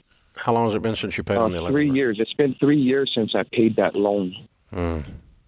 What's your car worth? So my car is worth $7,500. The thing is, I'm a full-time Uber driver, so I need my car. I wasn't saying get rid of it. I was just trying to figure out what's going on. Uh-huh. All right. So, okay. So, what are you making? What's your income? I make about $4,000 a month. That's good. Okay. Yeah. All right. So the $11,000 was later on in the debt snowball. That's why I wasn't planning on paying it now. I was going to take care of the next loan that was in line. Yeah. After my car. What you've run into here is what's called a dragnet clause. Standard loan documents with the typical commercial bank allows them, if you have a loan that's in default, to cross-collateralize and hold your collateral. I ran into that with commercial paper. It wasn't a car loan deal, but it was something else when I was going broke. I thought I had cleared this property, and I thought I was going to be able to move it and take care of something else. And I go in, and the bank's like, oh, no, we're going to keep that deed. Thank you very much. And I ran into the exact same thing. And it's pretty much an emotional gut punch because you think you're making progress, and then they take you out. So what's the name of this bank? What's the name of this bank? It's the Hawaii State Federal Credit Union. Okay. Which is the name you need to remember the rest of your life that keeps you so pissed off you never borrow money again because you now know what it feels like to be screwed. Right? I'm never borrowing any money from them ever again. This is just or anybody ever because of the way they treat you. Ever, yes. Yeah, mine was called Sun Trust. Okay, so just to give you an idea. But anyway, you just remember for 30 years you're still pissed off. You know, I mean, I'm never borrowing money again because of the way these people treat you. You need to scrape up some money really fast and make them a lump sum offer, like $5,000 for this 11, and see if you can discount and pay it off. Okay. Stop everything and pile up cash and make them a lump sum offer. Okay. Would it be wise to possibly take out a loan for the $12,000 and pay them that and pay? It'd be wise to take loan? out a loan for $7,000 and settle the 11. Okay. Because you already have an $11,000 loan. If at the end of this conversation you have a $7,000 loan, we made progress. Okay. I'm not telling you to borrow money. I'm telling you to move some of your debt and make it more efficient. Right, and lower. Yeah, so you haven't paid on the thing in 3 years. The car's not worth $7,000. On a repo lot, it's not worth $3,000. They don't want your car. It's an emotional play they've got on you. Okay. They don't really want a $3,000 car because that's what it'll bring on repo lot if it's a $7,000 car. It's not going to bring anything. So they're not going to come out of this in a good shape. So call them if you can get a loan, get that lined up, and offer them $5,000 and settle at $7,000, and get it in writing that that's a settlement in full. And what if that I do that and they're not willing to take the $7,000? They will. You're just going to have to mess with them a while. You just got to be hardcore because it's been 3 years. Where have they been? They weren't all happy and excited to go to a lawsuit 2 years ago. Why not? Right. You know? Right. It's just because you activated it when you called wanting your title. And they went, oh, we got this guy. We got this guy by the nape of the neck. We're going to shake him a little bit. And that's what it feels like happened. Oh, it's exactly what happened. The borrower is slave to the lender, and you are experiencing that. I did too. I remember this feeling. It makes me mad just hearing about it again. It gets you fired up, doesn't it? Oh, yeah. I mean, it sounds like they've got some leverage on you, and I want you to take some control back. So be in communication with them and say, hey, here's what I can do. Take it or leave it. I haven't paid this thing in 3 years. You could have $7,000 today. How's that sound? And I think they're going to go, okay, we'll take it. They may not in the first conversation. They may mess with you a little bit. Just go, listen, when you decide you want some money, you call me. In the meantime, I'm going to be sitting over here waiting for your call. And hang up. Hang up the phone. Okay. You know, because I would imagine he's being rude, isn't he? Yeah, and he's not going to take. He seems like he's not going to take anything but the 12s. But that's the his $11,000, job. You know? Don't believe that crap. It's just a job to him. It's not his money. Yeah, it's been really stressing me out yesterday. Oh, and by the way, listen to this. His job is to put a check mark in the box beside your name. That's it. And he can't put a check mark in the box beside your name until he gets some money from you. So you got leverage over him. He needs the check mark. Okay. Dude, get some swagger back I'll here. do that. Get some swagger back. Okay. This guy, you ever heard the phrase, got you buffaloed? You ever heard of that phrase? No. It's got you scared. No, but... It means he's got you scared. He's got you cornered. He's got you thinking he's got you whipped, and he hadn't got you whipped. He's just a doober in a cubicle making phone calls, and he needs a check mark. He works at a bank at one of the worst jobs in the bank. It's a better job to clean septic tanks than what he's doing. Don't let him put you in the corner, dude.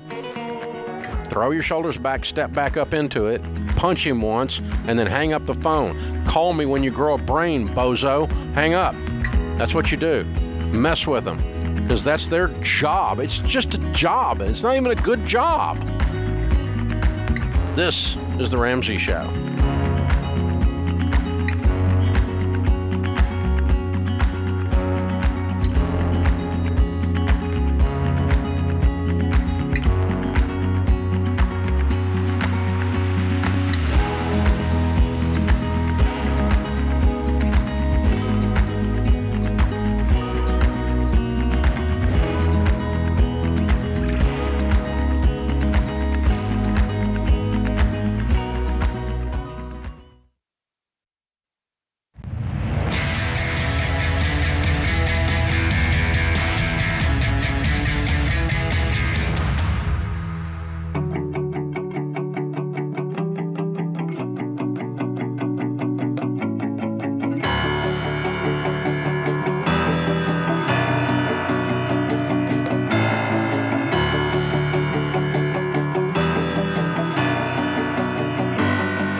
In the lobby of Ramsey Solutions on the debt-free stage, Joshua and Jennifer are with us.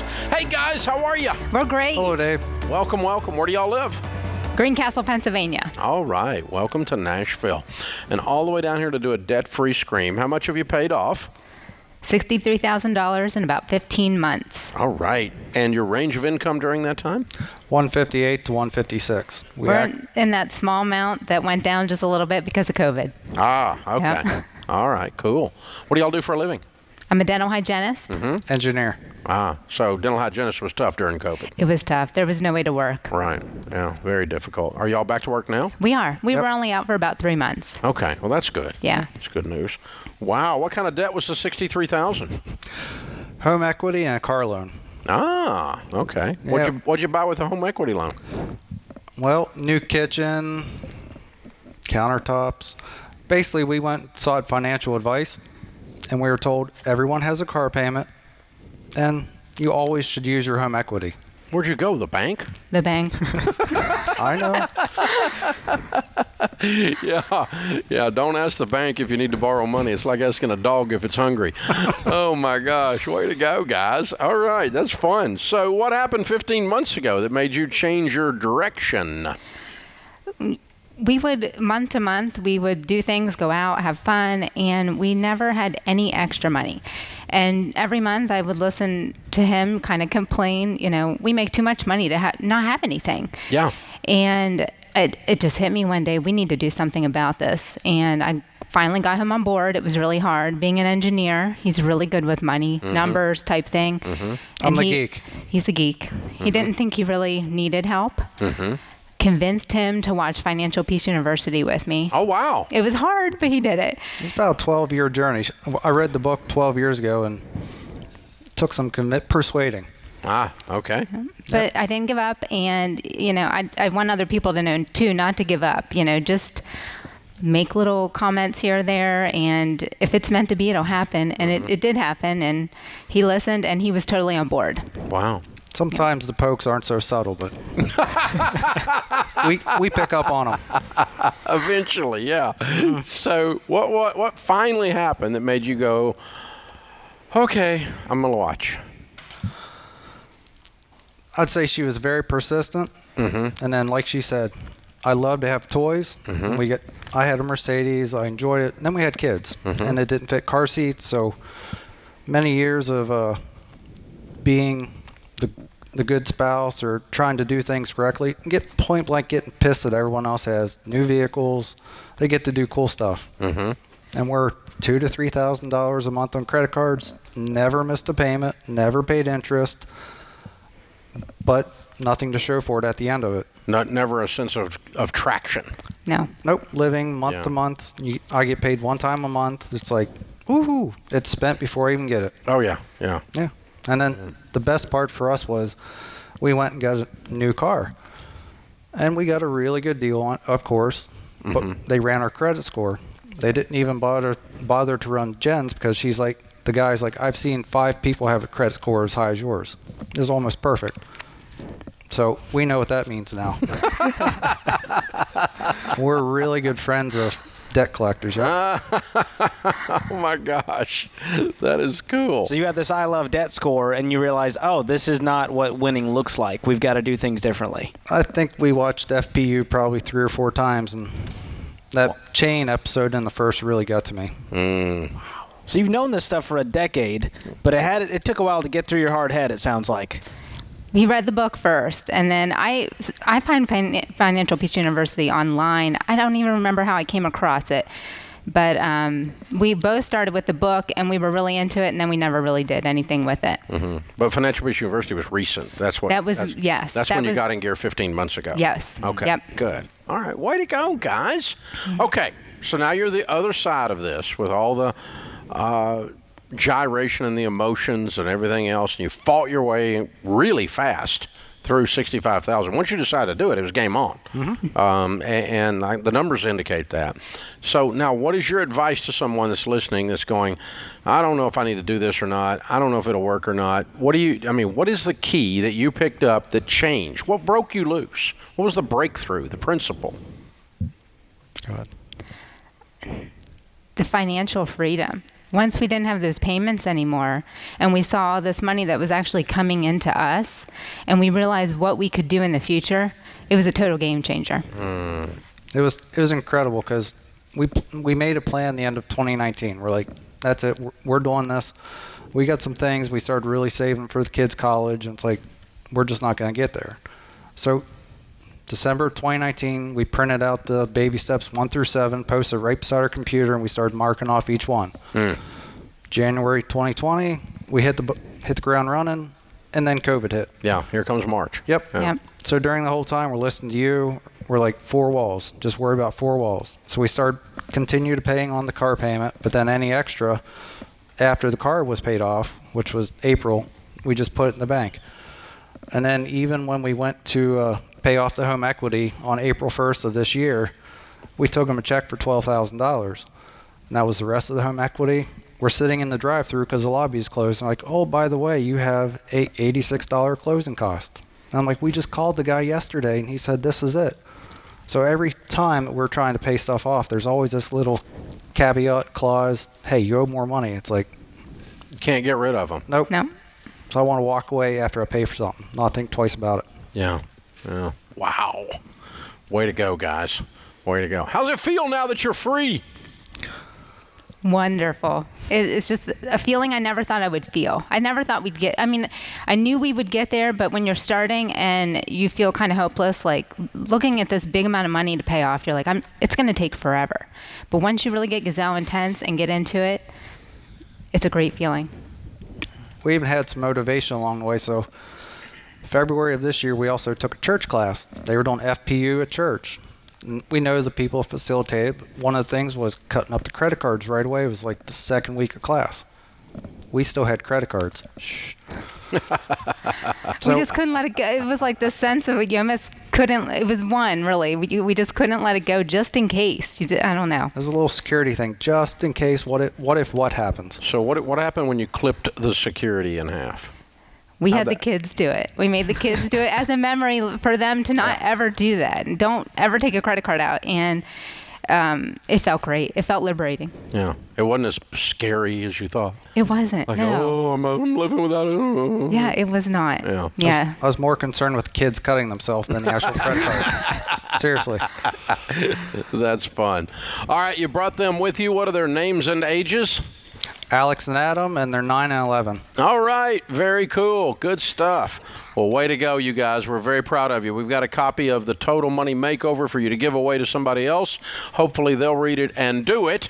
And we got a copy of the Legacy Journey for you because that's what you've done.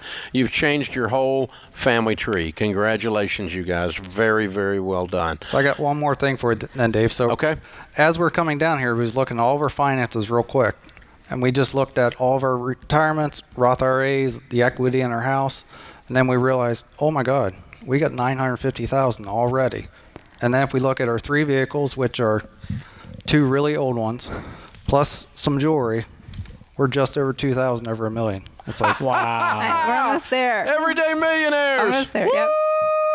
Yep. Incredible. I love it. That's awesome. And at the end of this month, we're in baby step 4. I love it. Well, congratulations, you guys. Very well done. Joshua, Jennifer, Alex, and Adam from Pennsylvania. $63,000 paid off in 15 months. Everyday millionaires. Count it down. Let's hear a debt-free scream. 3, 2, 1. We're debt-free! Yeah! That's the way that happens. Woo! I love it. Yes! This is The Ramsey Show.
Our scripture of the day, 2 Corinthians 1:4. He comforts us in all our troubles so that we can comfort others. When they are troubled, we will be able to give them the same comfort God has given us. William Arthur Ward said, "Greatness is not found in possessions, power, position, or prestige. It is discovered in goodness, humility, service, and character." Amen. Open phones here at 888-825-5225. George Camel Ramsey Personality is my co-host today. You jump in and we'll talk. Jennifer is with us in Pittsburgh. Hi, Jennifer. Welcome to the Ramsey Show. Hi, Dave. How are you? Better than I deserve. How can we help? Well, so my grandmother passed away like a year or so ago, and then my mom just passed away like 2 weeks ago. Oh, my. I'm sorry. Well, my mom was drinking, and they were estranged, and so anyhow, the grandmother left this house, and there was no will. And I'm in Pittsburgh now. I live in Colorado, but I'm in Pittsburgh now trying to deal with the mess. And the house she was a bit of a hoarder. She was a heavy smoker. She died in the home. This was my grandmother I'm talking about, not my mother. And so I called a few realtors and had them come, and they decided to get an inspector to look at the house. The inspector says that there's a bad roof leak from the chimney and that the foundation is really bad. There's gaps around the exterior. Some walls need to be torn down. The slab is cracked. Yeah, let's stop a second, okay? Is there any debt on this estate? No. Okay, so your grandmother didn't have any debt? No. Did she have any heirs? Did she have any children other than your mother? No. Did your mother have any children other than you? Yes, my brother, but he wants no part of any of it. It doesn't matter what he wants. There's no will. Okay.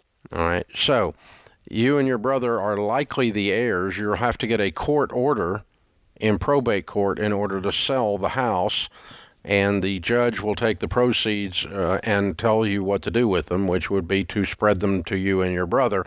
If he doesn't want the check, you can take it at that point. But yeah, you don't need to get in a home repair deal here. I would sell this piece of garbage house like it is, as is, right, where it is. That was my question. Yeah. My question was, do I do that through a realtor or do I do it alone? I'm just afraid I don't want to get. You need to get a real estate. You need to get a real estate agent, but you need to get one that's up for the task. Not all real estate agents know how to sell something that's just trashed. They need an investor or two in their pocket because you're going to sell this at wholesale and below. Okay, so you do recommend absolutely using a realtor and not doing it on my own? Absolutely. You have no idea what you're doing. Okay. All right. Fair enough. That was my main question. What would you guess the house is worth? If it was all fixed, if it was all fixed up and nice, just give me a guess. Well, it's in a really small town with lots of mobile homes, and not. This is a really old home, so I would say $100,000 or less. Yeah, so if you could get 50 for it, it'd be a great day. I agree. Cash. Yeah.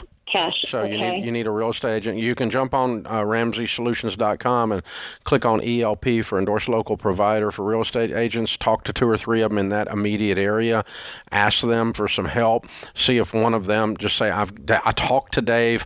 I've got an investor property. I'm not doing any work to it. I'm going to sell it as is where it is. I'm going to make somebody a deal. Do you want to do a quick deal? Okay, I can do that. Can I ask a second question? Would that be okay? Sure.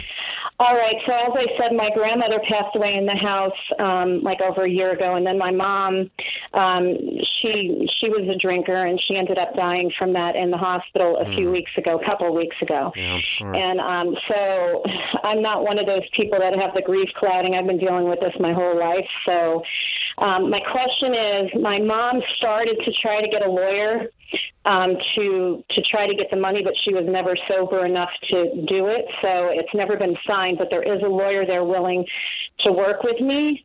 My question would be, since my mother never owned my grandmother's house, can they come after me for my mother's medical bills if I get any money from this estate? You'd have to ask a lawyer that in that state where she passed away. I don't know. This is the problem with not having a will.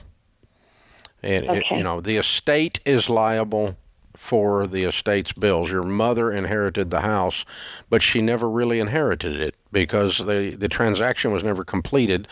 And so it probably passes directly to you and bypasses her medical bills. But I'm not a lawyer in Pennsylvania or in Minnesota, so I can't tell you for sure. But since your mother never took possession of the property legally through the courts, Never. then it would never stand for her medical bills. That's my theory. But my theory's worth exactly what you paid for it. So you probably ought to contact an attorney as well, because you're going to have to run this through probate. And the judge can tell you when you run it through probate. You're going to have to get a court order in order to sign the deed. You can't just go, I'm the heir, because the title company will not accept that. And the deed is not valid when you sign it without a court order. So you're going to have to get a probate. Probate court is where wills and estates are handled. And you're going to have to get, you will have to spend some money on that. But I would do that as a part of the sale. And then I would get in the car and go back to Colorado and let the real estate agent and the lawyer handle this from long distance. And you go back to work and don't spend any more of your emotional or time bandwidth on this. Don't clean out a hoarder's house. It's one of the most grotesque possible things you can ever have to do. It's gross. Just gross. Oh. All right. Up next is Jennifer, and Jennifer's in Pittsburgh. Wait a minute. Is that who I was talking to?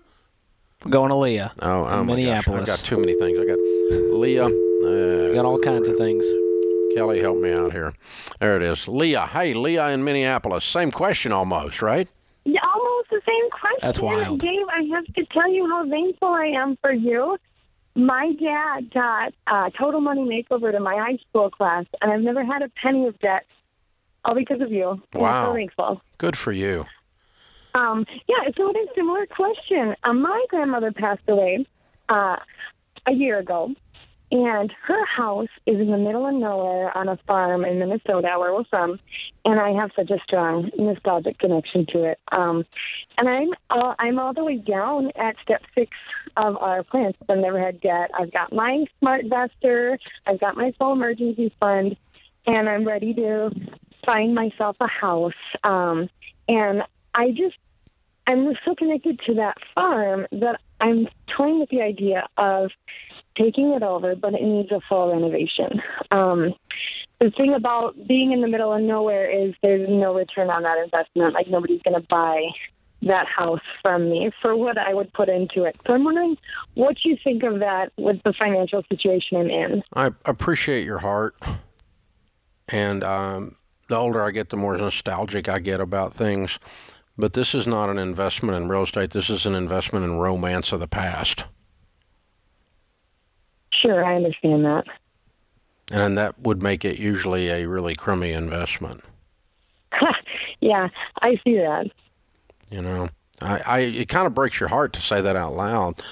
But, I mean, I think of my grandmother's farm that was out in the middle of nowhere in Missouri. And, of course, it was sold off when she passed away many, many, many moons ago.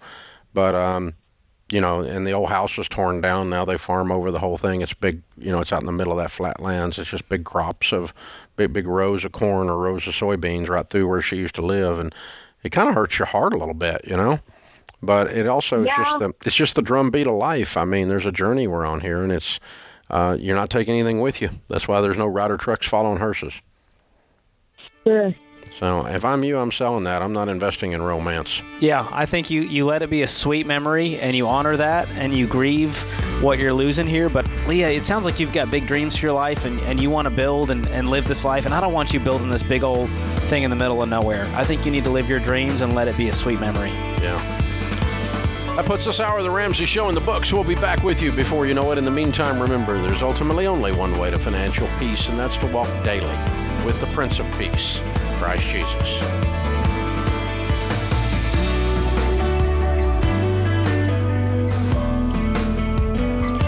Did you know you can listen to The Ramsey Show on your smart speaker? Just tell Alexa, Google Assistant, or Siri to play The Ramsey Show podcast.